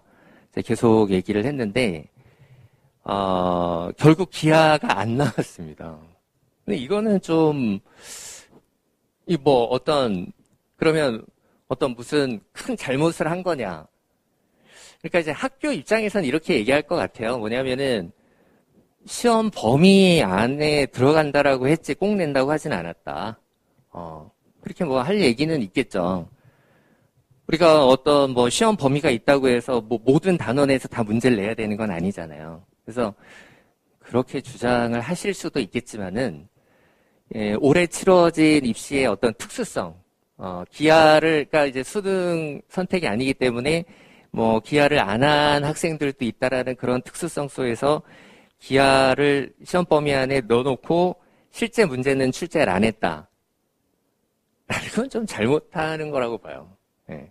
이건 분명히 좀 학교에서 무슨 법적으로 법을 위반한 건 아니지만은 학생들에게 상당히 좀 어떤 잘못한 행동이 아닌가 저는 이제 그렇게 생각하고 있고, 자, 그러면 올해는 어떨 것이냐. 요번 입시에서는 미적 기하 확통을 다 낸다 그랬는데, 그러면 이게 미적 기하 확통을 진짜 다 낸다는 거냐, 아니면 시험 범위만 이렇게 해놓고 또 뭐 어디에서만 다 내겠다는 거냐, 이런 게 이제 불확실한 상황이 돼서, 이거는 이제 그 학교를 가고 싶어 하는 학생들에게 굉장히 좀 불친절한 행동이라는 생각이 들거든요. 그래서 제가 이거를 뭔가 이 입학처에 좀 공개적인 질의를 하려고 생각을 하고 있습니다. 그러니까 미적 기하 확통에서 낸다라는 것이 어떤 의미냐? 다 이 부분에서 다 문제를 내겠다는 거냐? 아니면 안 낼 수도 있겠다는 거냐? 그러면 이렇게 시험 범위를 발표했을 때는 미적 기하 확통에서 다 문제를 낸다라는 것으로 우리 학생들은 이해할 텐데, 그냥 뭐 범위만 이렇게 해놓고 아무렇게나 내겠다라고 하는 것은 너무 무책임한 거 아니냐? 라는 내용으로 제가 뭔가 공개 질의를 하려고 생각하고 있습니다. 근데 이거 공개 질의를 제가 혼자 하면 제가 이제 오승준 그러면서 이 질의를 하면은 좀 약할 것 같아서 이 취지에 좀 공감하는 학생들이나 학부모님들의 서명을 좀 제가 받아가지고 입학처에 좀 공개 질의하려는 제 계획을 갖고 있습니다. 이거는 누군가가 좀 이런 역할을 해줘야 될 것 같아서 제가 한번 나서보려고 생각하고 있는데 이거는 또 다시 말씀을 드리겠습니다. 자, 경희대는 이제 자연계열이 과학 논술을 보다가 요번에는 안 본다. 의학계열만 과학 논술을 본다. 이런 말씀이고요. 자, 오늘 이제 그 영재고 가고 그다음에 자사고 학생들을 위한 이제 설명회로 진행을 하고 있죠. 그래서 제가 이제 요 말씀을 좀 드려야 될 것 같아요. 네, 영재고 과고 전국 자사고 학생의 학부모님들에게 뭐냐면 논술은 고등학교 과정의 시각과 방법으로 접근하고 문제를 풀고 논술을 해야 됩니다. 자, 이게 어떻게 보면 당연하잖아요. 그죠? 당연하죠. 고등학교 과정에서 논술을 보는 거니까. 당연한데, 자, 이런 게 이제 문제가 됩니다. 영재고, 과고 학생들은, 또 이제 자사고 학생들도 이제 그런 경우가 분명히 있을 거라고 생각하는데, 고급 수학을 하잖아요. 자, 고급 수학을 하고, 그 다음에 AP를 하고, 그러면 뭐 대학교 과정에 미적분학을 아마 많이 배울 겁니다. 자, 이 학생들 입장에서 이 말이 되게 중요한 말이 된다는 거예요. 자, 논술은 고등학교 과정에서 출제가 되고 그 문제를 볼 때 그러한 시각과 방법으로 문제를 풀고 논술을 해야 됩니다. 이거를 우리 이제 과거 학생들 이렇게 보면은 그러니까 고급 수학은 고등학교 과정 물론 고등학교 그 편제에 들어가 있긴 하지만 고등학교 과정이라는 거는 미적 기하 확통까지란 말이에요. 근데 이제 늘 고급 수학을 공부하고 AP를 공부하고 미적분을 공부를 하다가 이 논술 문제를 볼 때 이거를 고등학교 과정의 미적 기하 확통까지의 범위에서 생각하는 게 아니라 좀 벗어난 쪽에서 생각하는 경우가 많이 있다 이 말이에요. 자, 이게 이제 뭐가 문제가 되는지 제가 설명을 드릴게요. 일단 문제 이해의 측면이 있습니다. 자, 이게 뭐냐면 고등학교 과정에 어떤 거를 물어보려고 문제를 만들어냈는데 이거를 그냥 대학 미적분학이라고 제가 이렇게 얘기를 하겠습니다. 대학 미적분학에서 관점을 보면은 그런 시각으로 이 문제를 바라보면은 그게 도움이 되는 순간이 있을 수도 있지만 방해가 되는 순간이 있을 수도 있어요. 이해가 되시나요? 자, 중학교 어떤 과정에 어떤 거를 물어보려고 문제를 냈어요. 이제 고등학생이 그 문제를 풉니다. 그러면 고등학교 수학의 시각으로 이걸 보거든요. 늘 하는 거의 시각으로. 그럼 고등학생의 시각으로 이 문제를 보았을 때, 그래서 더 잘 풀리는 문제도 있을 수는 있어요. 있을 수는 있는데, 그렇게 생각하기 때문에 안 풀릴 수도 있어요. 중학교 과정에 어떤 걸 물어보려는 취지로 문제를 냈기 때문에, 그 방법으로 풀어야 더 잘 풀리는 경우들이 있을 수 있다. 이거는 제가 모든 문제가 이렇다라는 것이 아니라, 그런 문제들이 있을 수 있다. 분명히 지금 논술은 고교 과정에서 내고 있습니다. 이거를 대학 미적분학의 관점에서 보면 어떤 쉬운 거를 너무 어려운 쪽으로 자기가 문제를 끌고 간다든지 그 문제 취지를 잘못 이해한다든지 이런 경우들이 분명히 존재한다는 거예요. 그래서 문제 이해의 측면이 있다. 문제 이해의 측면이. 자, 그 다음에 고등학교 과정에서 출제된 문제는 고등학교 그 교과 범위 내에서 생각해야 정확하게 문제가 이해가 된다. 제가 이걸 말씀을 드리는 거고. 그 다음에 출제 의도와 비약의 측면이 있습니다.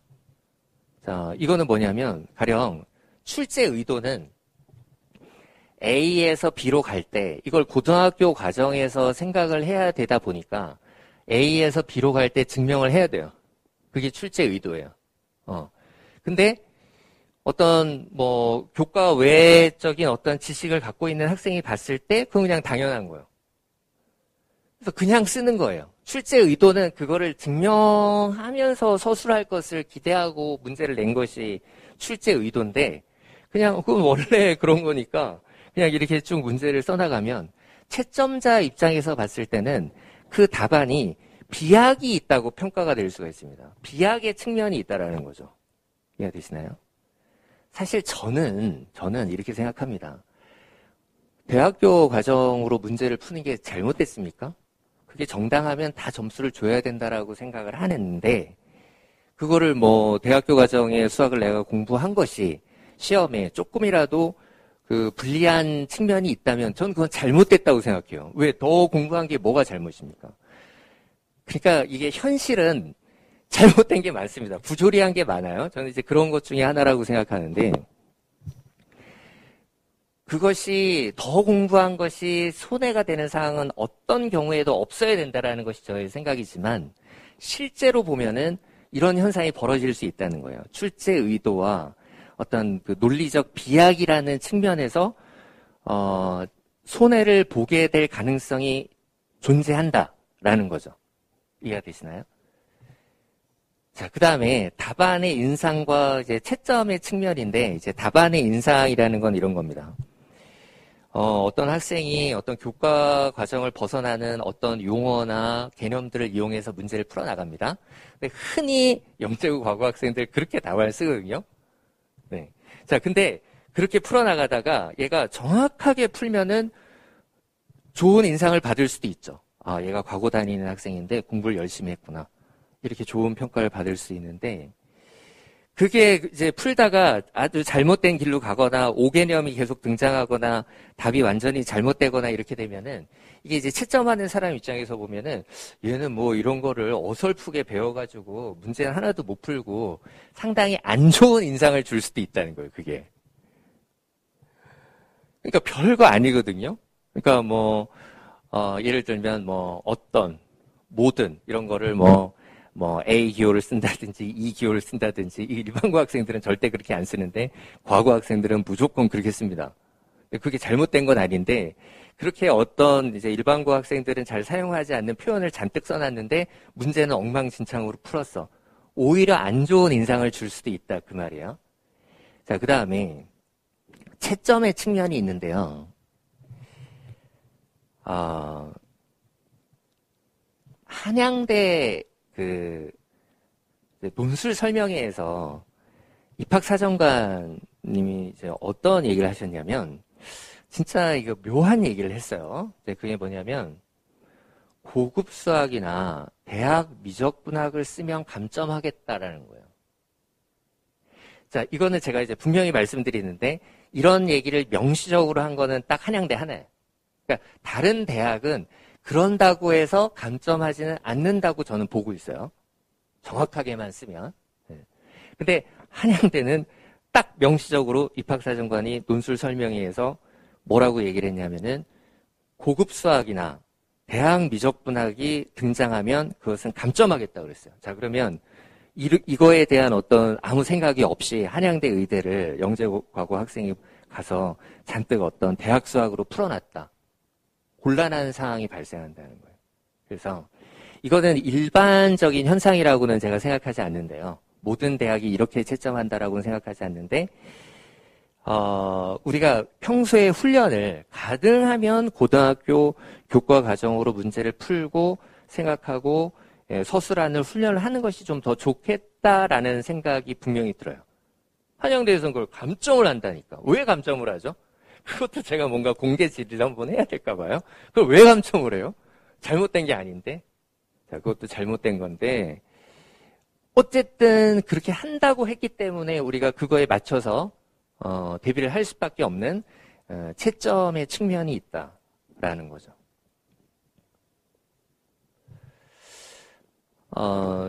이제 제가 뭐 대치동에서 조금 이렇게 이름은 알려져 있는 이제 수리 논술 선생님인데, 이렇게 조금 이름이 알려져 있는 수리 논술 뭐 수업이나 학원이나 선생님들 중에서 첨삭을 안 해주는 학원이나 강좌가 많아요. 네. 이게 이제 소규모 수업을 하면 첨삭을 해줄까? 근데 소규모 수업을 해도 첨삭을 안 해줄 수도 있는 거예요. 7명이 수업을 하는데 그냥 강의만 하면 첨삭은 없는 거예요. 그러니까 이거는 규모하고는 상관이 없는 거예요. 근데 첨삭을 안 해주는 이제 수업들이 상당히 많이 있는데, 일단 논술은 논리적으로 설명해야 합격합니다. 첨삭 지도를 통해서 간결하게 논술하는 방법을 배워야 됩니다. 네, 학생들 보면 너무 길게 쓰는 학생들이 있어요. 근데 너무 길게 쓰다 보면 시간이 부족할 수가 있어요. 시간 운영의 측면에서 간결하게 논술하는 방법도 훈련을 시켜줘야 되거든요. 첨삭 지도를 통해 내 아이디어를 표현하는 방법을 배운다. 그러니까 아이들이 이런 질문을 할 때가 있어요. 내가 이런 생각이 드는데 이거 뭐라고 써야 되느냐. 자, 그런 부분은 어떤 칠판 수업으로는 해결이 안 되는 부분이죠. 아이디어를 표현하는 방법을 또 첨삭 지도를 통해서 배우는 것이고요. 자, 그 다음에 수학의 5개념을 바로잡는다. 객관식 문제를 풀 때는 드러나지 않았던 수학에 대한 잘못된 개념들이 서술형 논술 답안을 작성하다가 등장하는 경우를 많이 우리가 발견합니다. 그럼 이제 그런 부분을 고쳐줘야 되겠죠? 안 그러면 어느 순간에는 그것이 문제가 되어서 문제를 잘못 풀게 될 겁니다. 이런 이제 5개념을 바로잡는다. 이런 것은 다 대면 첨삭을 통해서 지도가 될 수 있는 부분이다. 그래서 1대1 대면 첨삭은 자신의 아이디어에 대한 어떤 정확한 평가의 측면에서 꼭 필요하다라는 거죠. 그러니까 어머님들이 우리 아이들 논술 가르칠 때 당연히 1대1 첨삭이 안 되면 그거는 이 학생들에게 별 도움이 안 되고 있는 거예요, 사실. 학생들에게 진짜 도움이 되는 그러한 수업을 듣게 하시려면 무조건 1대1 대면 첨삭은 해주는 수업을 들어야 된다라는 겁니다. 근데 이게 상위권 학생들, 특히 영재고, 과고, 이제 자사고 학생들, 이제 우수한 아이들이 많죠. 이런 이제 최상위권, 상위권 학생들은요, 좀 어떤 특징을 갖냐면 문제를 주면요, 그러니까 예전에는 아무리 잘하는 아이도 못 풀만한 문제를 냈어요. 연대 논술 같은 거 보면. 근데 지금 나오는 문제들은 이 최상위권 학생들은 풀만합니다. 어쩌면 학생들이 생각보다 쉬운데 그럴 가능성도 있어요. 논술 문제들이. 그래서 풀만합니다. 그래서 이 최상위권 학생들은 어떻게든 풀어냅니다. 어떻게든 풀어내는 성향을 보입니다. 자, 그럼 여기에서 이 1대1 대면 첨삭의 필요성이 더 절실하게 이제 생기는 것인데요. 자, 어떻게든 풀어냈습니다. 자, 그러면 누군가가 만나 봐줘야죠. 그죠? 자, 물론 어떤 예시 답안, 학교에서 발표한 답안, 앞에서 선생님이 수업한 거랑 똑같이 풀어내면 본인이 알죠. 내가 정확히 풀었다. 근데 이 상위권 학생들은 흔히 자기만의 어떤 독특한 방법들로 어떻게든 뭔가를 이제 풀어내거든요. 자, 그러면 답이 맞았어요. 그러면 이 방법도 올바른 답인지 누군가가 정확히 평가를 해줘야죠. 대체로 올바른데 약간 잘못된 생각이 있을 수도 있어요. 그럼 그거 바로 잡아줘야죠. 이게 이 학생들에게는 논술 공부입니다. 상위권 학생들에게. 자, 틀렸어요. 그러면 왜 틀렸는지 봐줘야죠. 어디에서 틀렸는지, 뭐를 잘못 생각했는지. 그러면 그거를 조금 보완하면은 올바른 답에 이를 수 있는지도 평가를 해줘야죠. 그럼 틀렸으면 이 학생이 어떤 걸 잘못 생각했고 그것을 다음에는 이런 문제를 정확하게 풀기 위해서는 그럼 어떤 부분이 보완이 되어야 되느냐, 5개념이 있느냐, 아니면 어떤 문제를 접근하는 데 있어서 좀 잘못된 방향으로 접근하는 측면이 있느냐, 이거를 이 학생들의 특징을 파악을 해가지고 뭔가 그 잘못된 습관들을 고쳐줘야죠. 자, 이런 것들이 1대1 대면 첨삭을 통해서 반드시 이루어져야 된다. 이것이 이제 최상위권 학생들에게 대면 첨삭이 꼭 필요한 이유라는 거죠. 그냥 어떤 그 강의를 일방적으로 이렇게 가만히 듣고 있는 이런 식의 논술 공부는 이 학생들에게 아무런 도움이 되지 않습니다. 뭐 어떤 선생님이 뭐 이제 의대를 많이 보냈다. 가서 이렇게 듣습니다. 계속 듣기만 합니다.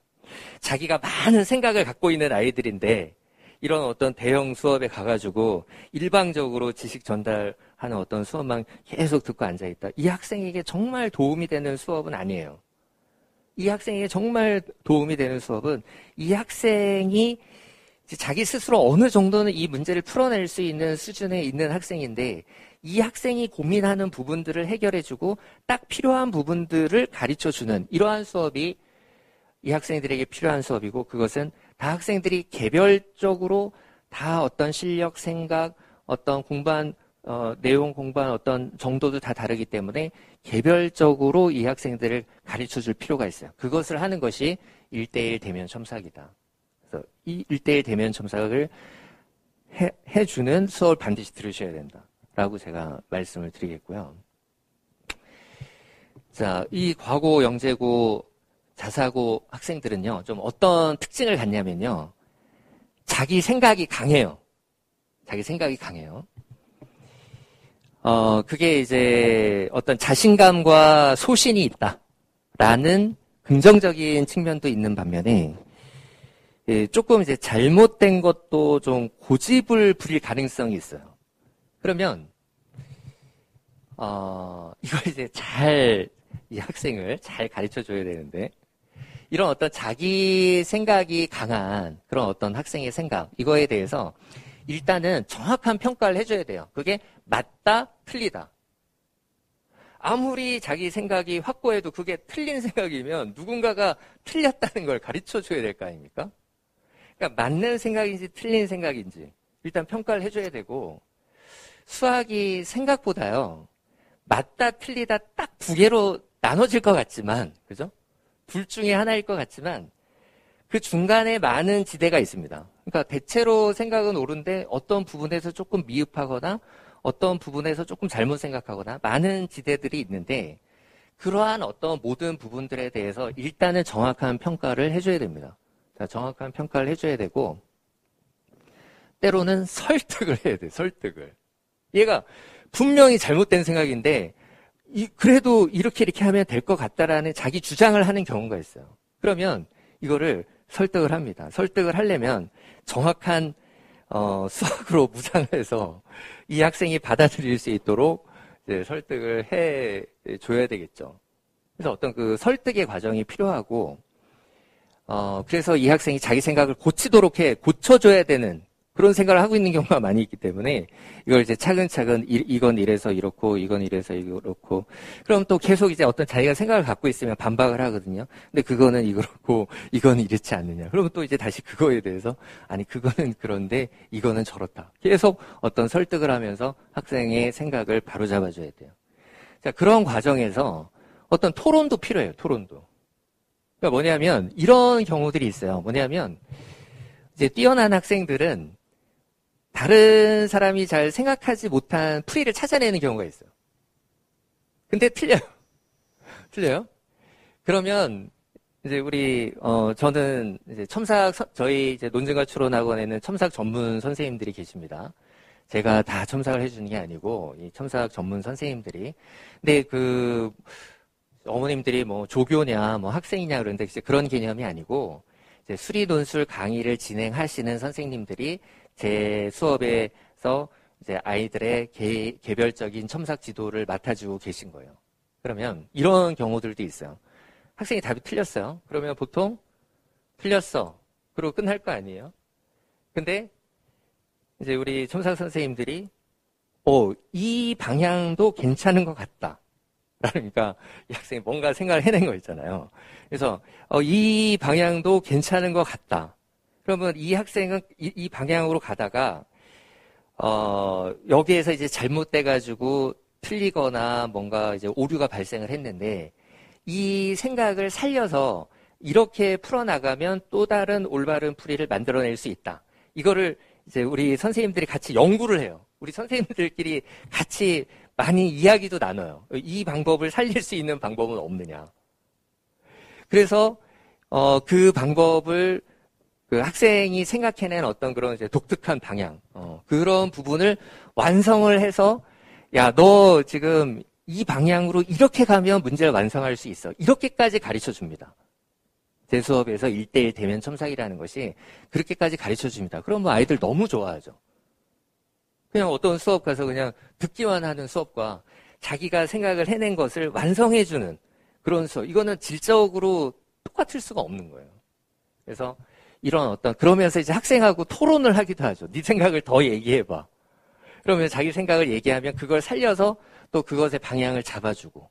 자, 이러한 과정이 우리 지금 이 설명회를 듣고 있는 학부모님들의 학생들에게는 굉장히 필요한 부분이다라는 것을 제가 말씀을 드리는 것이고, 이것이 이 학생들에게는 진정한 학습이고, 이것이 이 학생들에게는 지금 현재의 상황에서 발전하는 방법이에요. 발전하는 방법. 이 수업을 통해서 뭔가를 얻어가고 발전을 해야 될 거 아니에요? 그것이 이런 과정을 통해서 얻어진다. 자, 아주 잘하는 아이들. 그냥 가만히 있다 시험 봐도 붙을 아이들도 있습니다. 아주 뛰어난 아이들은. 근데 이 아이들이 이런 수업을 안 해주는 어떤 대형 수업에 가서 그 수업을 듣고 있다가 합격을 했어요. 자, 그럼 그 학원에서는 우리 수업 들은 학생이 합격했다고 하겠죠. 그렇지만 이 학생은 내 힘으로 합격한 거지 뭘 들어서 합격한 건 아니에요. 그냥 수업은 들으래서 들었는데 수업 자체는 별로 도움이 안 됐어요. 이런 경우도 많다는 거예요. 자, 근데 이런 과정을 통해서 우리가 공부를 하면 이 학생들은 무조건 발전을 합니다. 거기서 얻는 게 있어요. 이것이 진정한 학습과 발전의 과정이다. 그 발전의 과정을 통해서 합격을 했을 때 나는 이 과정을 통해서 이 덕분에 합격했다라는 예의가 나오는 거예요. 그렇게 될 수 있는 수업. 그것이 논증과 추론 수업이다라는 겁니다. 이제 일반고 학생과 그 영재고 과고 학생을 여기 이제 자사고 학생을 좀 포함해서 제가 말씀을 드릴게요. 좀 얘기를 하자면 일단 영재고 학생들은 어머님들 잘 아시겠지만 뛰어납니다. 네, 뛰어나고 이제 일반고 학생과 좀 비교하기 힘들 정도로 이제 뛰어난 아이들이 많죠. 비교 위에 있고. 그리고 진짜 잘하는 학생은요. 제가 이렇게 항상 보지만 진짜 잘하는 학생은 겸손해요. 그러니까 겸손하니까 잘하는 거예요.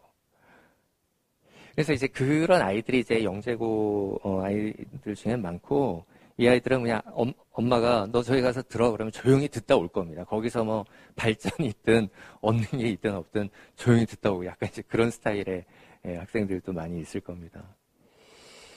자, 그런데 이제 일반고 학생과 이제 과학고 학생을 비교를 해보면요. 대체로, 어떤 이제 실력은, 물론 이제 그 일반고라고 하면 폭이 넓죠. 잘하는 아이부터 또 잘하는 아이가 많은 학교부터 못하는 아이들이 많은 학교. 굉장히 폭넓은 개념인데, 이제 강남권 일반고 학생과 과고 학생을 이렇게 이제 보면은 거의 대등합니다. 비슷합니다. 그러니까 일반고 상위권 학생들, 과학고 상위권 학생들 좀 비슷하고요. 실력이. 네. 물론 이제 전체적으로 보면은 과고 학생들이 우수하죠. 근데 이제 상위권, 그 다음에 이제 논술을 쓰는 연대 논술 이렇게 이제 지원하는 학생들을 놓고 보면 대략 비슷하다. 이렇게 볼 수 있습니다. 그런데 과거 학생들은 약간 이런 성향은 있어요. 그러니까 물론 이제 과거 학생들 중에서도 아주 뛰어난 학생들이 있습니다. 충분히 영재고 학생들과 같은 급의 학생들도 있고 정말 겸손한 학생도 있고 있는데 제가 과거 학생들을 지금 나쁘게 얘기하는 건 아닙니다. 제가 이렇게 학생들하고 이제 얘기를 하고 가르치고 경험을 하면서 제가 느끼는 거는 이제 어떤 거냐면은 자기 실력에 비해서는 약간 좀 자기가 더 잘한다고 생각합니다. 과거 학생들은.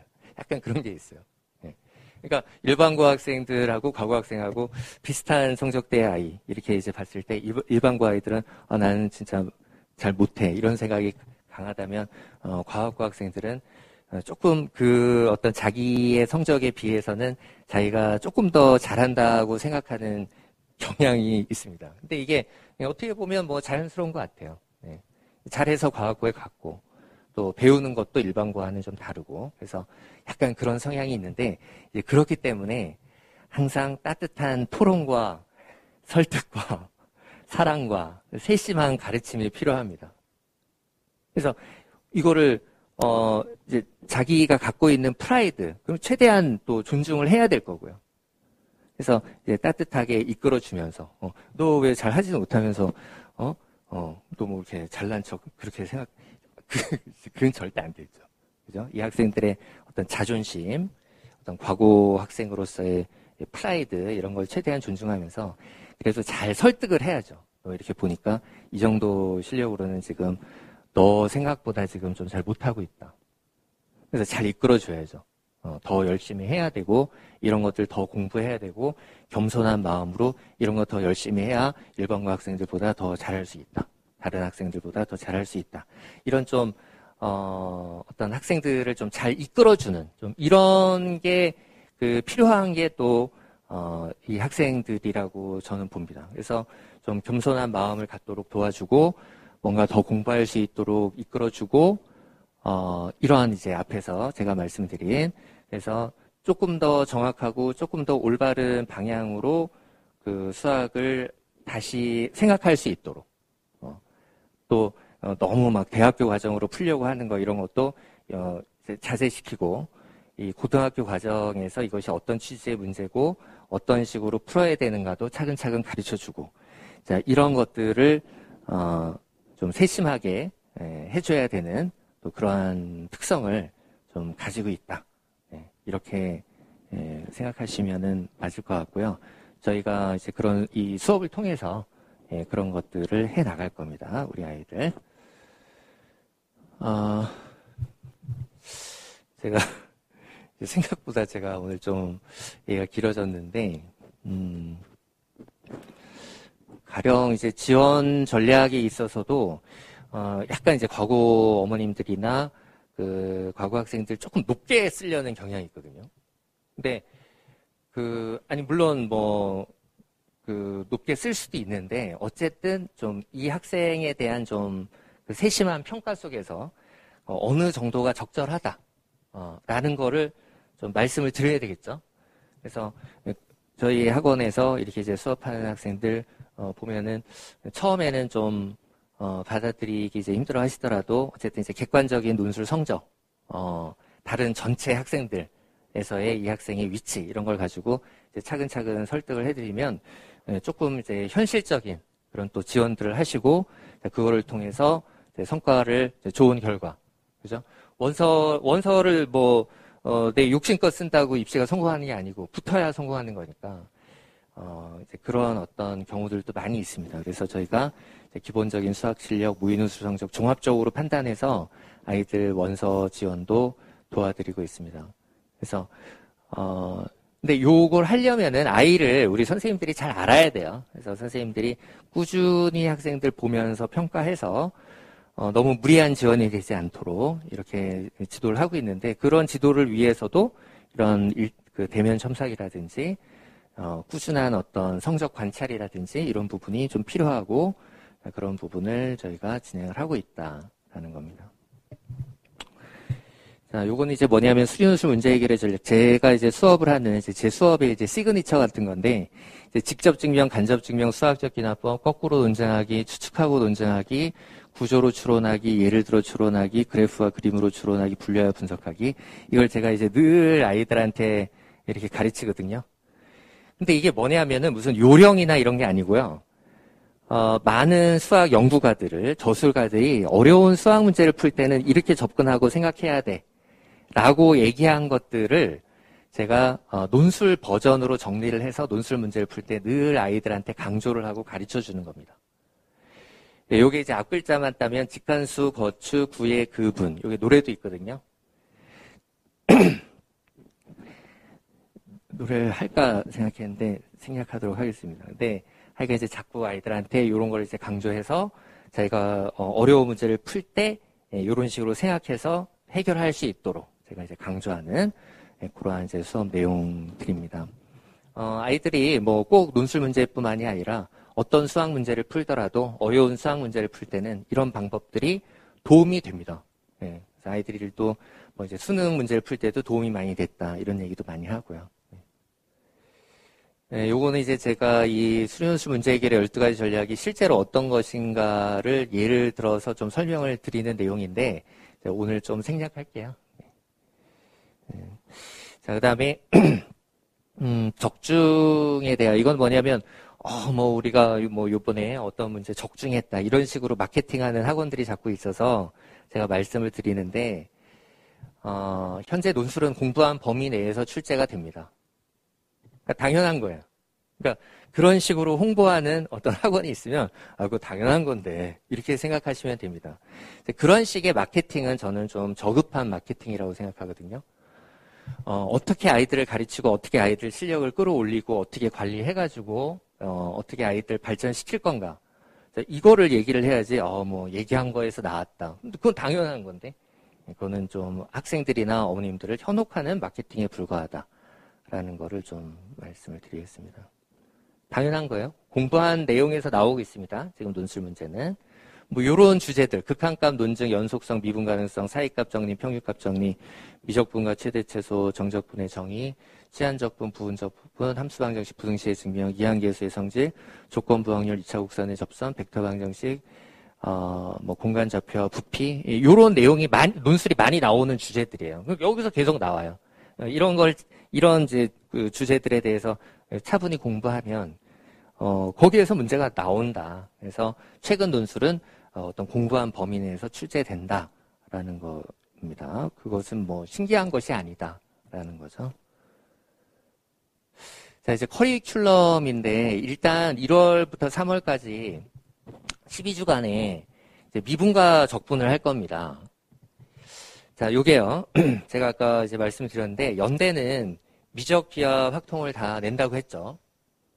그러면 연대에 쓰는 학생들은 미적기하 확통을 다 해야 됩니다. 자, 그런데 올해 치러진 입시에서 연대가 기하를 냈잖아요. 연대가 기하를 냈는데 기하를 내겠다라고 한 학교가 세 학교입니다. 연대, 성균관대, 이화여대. 세 학교예요. 다른 대학은 기하를 안 냈습니다. 다른 대학이라고 함은 자, 연대는 치대가 있지만 의대가 없고 성균관대, 이대는 의대 논술 전형이 없었잖아요. 그러면 일반적인 의학계열, 의학계열에서는 기하가 시험 범위에 안 들어갔다는 거예요.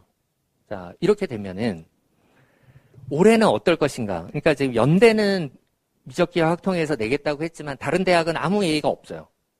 아무 얘기를 안 하고 있거든요. 그러면 미적기하 확통을 다 보겠다고 할 수도 있지만 미적기하만 보겠다고 할 수가 있죠.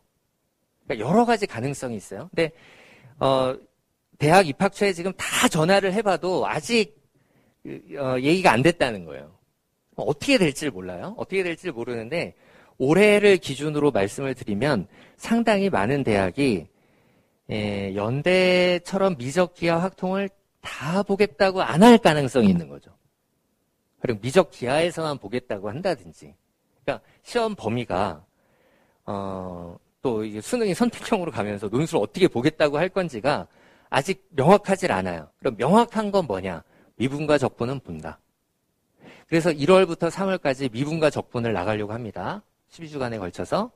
그럼 그 뒤는 어떻게 할 것이냐? 이제 1월, 2월에 어느 정도 대학이 자기 입장들을 발표를 하겠죠. 그러면 3월 이후의 커리큘럼은 좀 다시 제가 말씀드려야 될 것 같아요. 가령 나는 연대를 안 써. 울산의대만 써. 근데 울산의대는 미적기하만 본대. 그럼 확통을 할 필요가 없잖아요. 그래서 이 올해는 제가 지금 커리큘럼을 다 말씀을 드릴 수 있는 상황이 아닙니다. 그래서 일단은 확실한 미분 적분을 3월까지 수업을 하고 각 대학의 발표에 따라서 제가 그 이후의 커리큘럼은 다시 말씀드릴게요. 제가 이렇게밖에 말씀을 못 드리겠습니다. 그래서 학생들이 어느 대학을 쓰느냐, 그 대학의 시험 범위가 어떠냐에 따라서 좀 이 3월 이후에 제가 수업하는 수업 자체도 좀 반들도 재구성을 해야 될 수도 있고요. 그죠? 그런 이제 가변적인 상황이라는 거를 제가 말씀을 드리는데, 그러면 다 발표될 때까지 기다리면 어떻게 될 거냐. 근데, 올해 입시 보면은 이게 다 발표가 된 게 5월, 6월이었어요. 너무 늦거든요. 그래서 확실한 거, 미분 적분 보는 건 확실하니까 요거를 1, 2, 3월에 공부를 하고 그 뒤에 커리큘럼은 제가, 상황을 이제 학교의 발표를 반영해서 다시 말씀을 드리겠다는 겁니다. 미적기하 확통이 연대처럼 모든 대학이 미적기하 확통을 해야 된다면, 해야 되는 상황이라면 그때의 제 기본 커리는 이렇게 됩니다. 정규반이 20회고요. 12주 특강이 12회. 그 다음에 대학별 파이널. 이렇게 진행이 되는 거거든요. 근데 이 정규반 20회 중에서 12번을 미적분을 하는데, 요 미적분까지만 확실해진 거죠, 지금. 확실하다고 이렇게 이해를 해주시면 될 거고 확통 기하까지 다 하게 되면 요거 20회 그 다음에 12주 특강 12회 이렇게 되면 이제 연대가 수능 전에 시험을 보게 된다면 올해 수능 전에 시험을 보려고 그러다가 뒤로 미뤘잖아요. 근데 뭐 아마도 또 수능 전에 일단 보겠다고 할 것 같아요. 그러면 요게 20회 12회 끝나면 저희가 이제 중간고사 기말고사 휴강 기간이 있거든요. 그러면은 연대 시험 볼 때쯤이 됩니다. 그래서 그때 연대 시험 전에 뭐 연세대 파이널, 대학별 파이널 진행하는 것이 제 기본 커리의 이제 구성 부분이고 일단은 12주까지만 확실하게 오늘 말씀드릴 수 있겠다. 그 얘기입니다. 네, 그 12주 동안 진행되는 수업은 이런 부분입니다. 네, 수학적 기납법부터 수열의 극한, 급수, 극한과 연속성, 미분계수와 도함수, 평균값 정리, 도함수의 활용, 부정적분과 정적분, 적분법, 정적분의 활용, 부등식의 증명, 함수 방정식 이렇게 진도가 나옵니다. 강좌 진행은 이제 3시간인데 자, 3시간입니다. 3시간이고 주제 강의가 있고요. 그 다음에 모의 논술을 보고요. 그 다음에 해설 강의 이렇게 진행이 되고 그날 풀었던 문제 중에서 자기가 잘 못 푼 문제는 다시 논술에 온다. 다시 논술에 오는 숙제가 있습니다. 요걸 해야 그래도 그게 자기 게 되니까. 자기가 잘 못 풀었던 거는 다시 논술하면서 공부해야 되지 않느냐.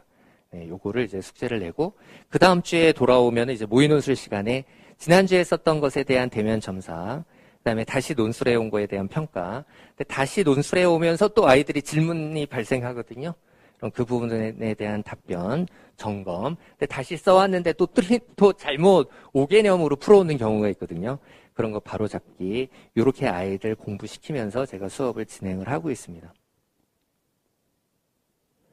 자, 반 선택에 대해서 좀 말씀을 드릴 텐데요.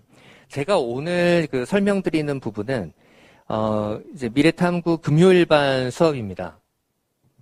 자, M반 미래탐구 금요반 이제 수업을 제가 설명을 드리고 있는 건데요. 자, 이 M반의 성격에 대해서 좀 말씀을 드리면, 자, M반은 어떤 아이들을 위한 반이냐면은 연세대만 쓰는 학생들. 내가 뭐 그 아래 대학은 좀 생각이 없다. 연세대만 쓴다. 또는 연세대도 쓰고 내가 의학계열도 쓴다. 네, 뭐 연대 공대도 갈 생각이 있고 내가 울산의대 시험도 본다. 네, 요런 학생들을 위한 반이 M반입니다. 자, 그러면 나는 연대에도 갈 생각이 없어. 나는 의대를 위해서 논술을 준비하는 거야.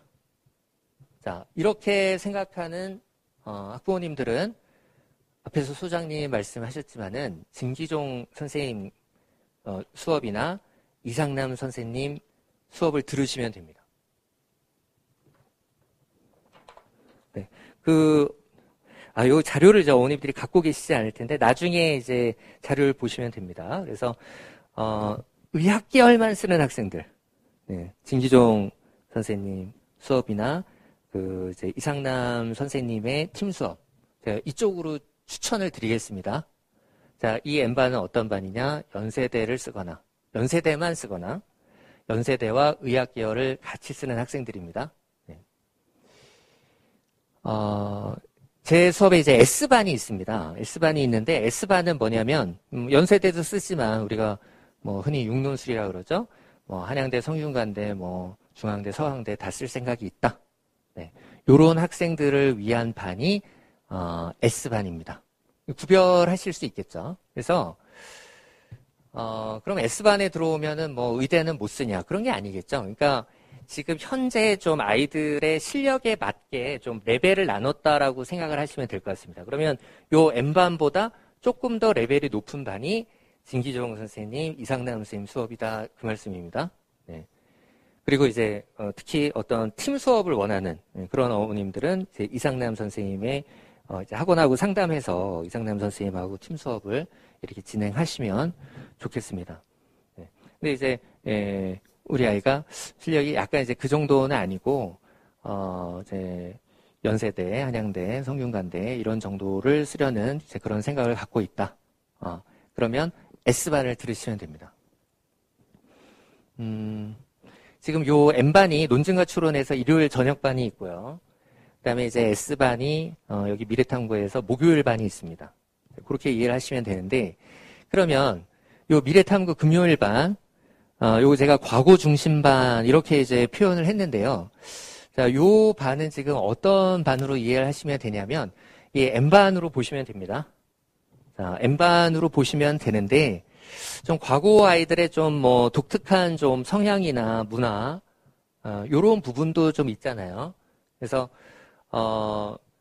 이렇게 이제 보면은 조금, 이렇게 과거 아이들끼리 공부하고 싶어 하는 생각, 약간 이런 생각도 있고. 그래서 제가 요 금요반을 N반의 성격, 연세대만 쓰거나 의학계열 같이 쓰는 학생들을 위한 반으로 진행을 하는데, 예, 좀 과거 중심반으로 제가 운영을 하겠다. 예, 요런 취지의 말씀입니다. 그러면 영재고 어머님들은 어떻게 해야 되나요? 진기종 선생님 수업을 듣거나 이상남 선생님 팀 수업을 제가 추천을 드리는 거예요. 영재고, 아이들은 조금 이 수업을 좀 쉽다라고 생각할 수도 있어서 제가 말씀을 드리는 겁니다. 그래도 꼭 들으시겠다면은 제가 뭐 듣지 말라고 할 수는 없는데, 제가 반의 성격은 제가 이제 분명히 말씀을 드리는 거고요. 그래서 이제 과고나, 자사고 학생들, 이제 미래탐구 금요반을 들으시면 좋겠습니다. 근데 제가 그냥 과거 중심반 이렇게 얘기를 했어요. 그러면 일반고 학생이 논술 너무 하고 싶은데 N반 수업을 들어야 되는데 요일이 금요일밖에 안 된다. 그랬을 때 너는 못 들어와. 그러긴 좀 그렇지 않나. 그런 생각이 들어서 제가 생각해낸 표현이 과거 중심반. 주로 좀 과거 학생들 중심으로 운영하는 반. 어떤 피치 못할 사정에 의해서 좀 일반고 학생이 이제 선택을 했을 때 뭐 같이 들을 수 있는 그런 반으로 제가 지금 생각을 하고 있습니다. 그래서 사실 제가 이게 다른 수업은 3시간 반 수업이거든요. 근데 요 지금 미래탐구 금요일반은 7시에서 10시까지로 잡았어요. 이게 뭐냐면은 이제 과거 학생들이 학원에 금요일 날 올 때 6시 반이 조금 빠듯한 것 같더라고요. 네. 그래서 뭐 이제 학원에서 그런 말씀을 또 해주셔서 7시에서 10시로 잡은 거예요. 그래서 어떤 뭐 과거 중심반이라는 것이 약간 뭐 그런 측면에서 좀 과거 학생들의 과거 학생으로서의 어떤 좀 독특한 요구사항들이 있을 수 있잖아요. 네, 그런 거를 조금 이렇게 수렴해 가면서 운영하는 반으로 제가 미래탐구 금요일 반을 진행을 하겠다. 이렇게 제가 말씀을 드리는 겁니다. 그러니까 과거 자사고, 그죠? 요런 정도로 지금 지원 전략을 생각하고 있는 학생들은 요 반을 들으시면 되겠습니다. 뭐 혹시 질문이 이렇게 올라온 게 있나요? 그러니까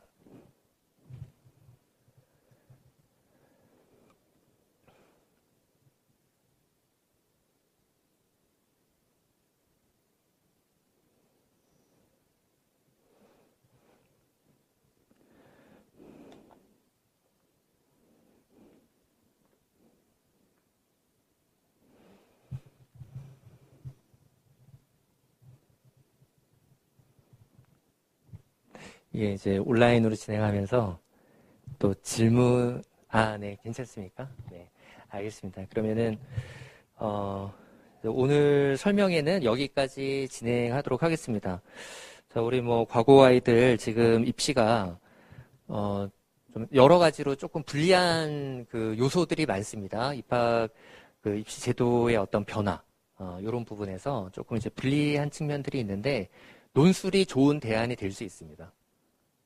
논술이 어떤 지금 상황, 사실 뭐 연대나 한양대나 굉장히 인원을 줄였는데 우리 과거 아이들이 열심히 준비하면은 충분히 그 다른 비교 우위, 다른 일반고 학생들에 비해서 잘할 수 있는 좋은 입시 결과를 낼 수 있는 그런 어떤 기본적인 그런 자질들을 많이 갖고 있습니다, 아이들이. 네, 요거를 좀 잘 살려서 요걸 잘 살려줄 수 있는 수업을 들으시면서 올해 꼭 입시에서 성공하시기를 기원하면서 오늘 제 이야기는 마치도록 하겠습니다. 네, 수고하셨습니다. 네.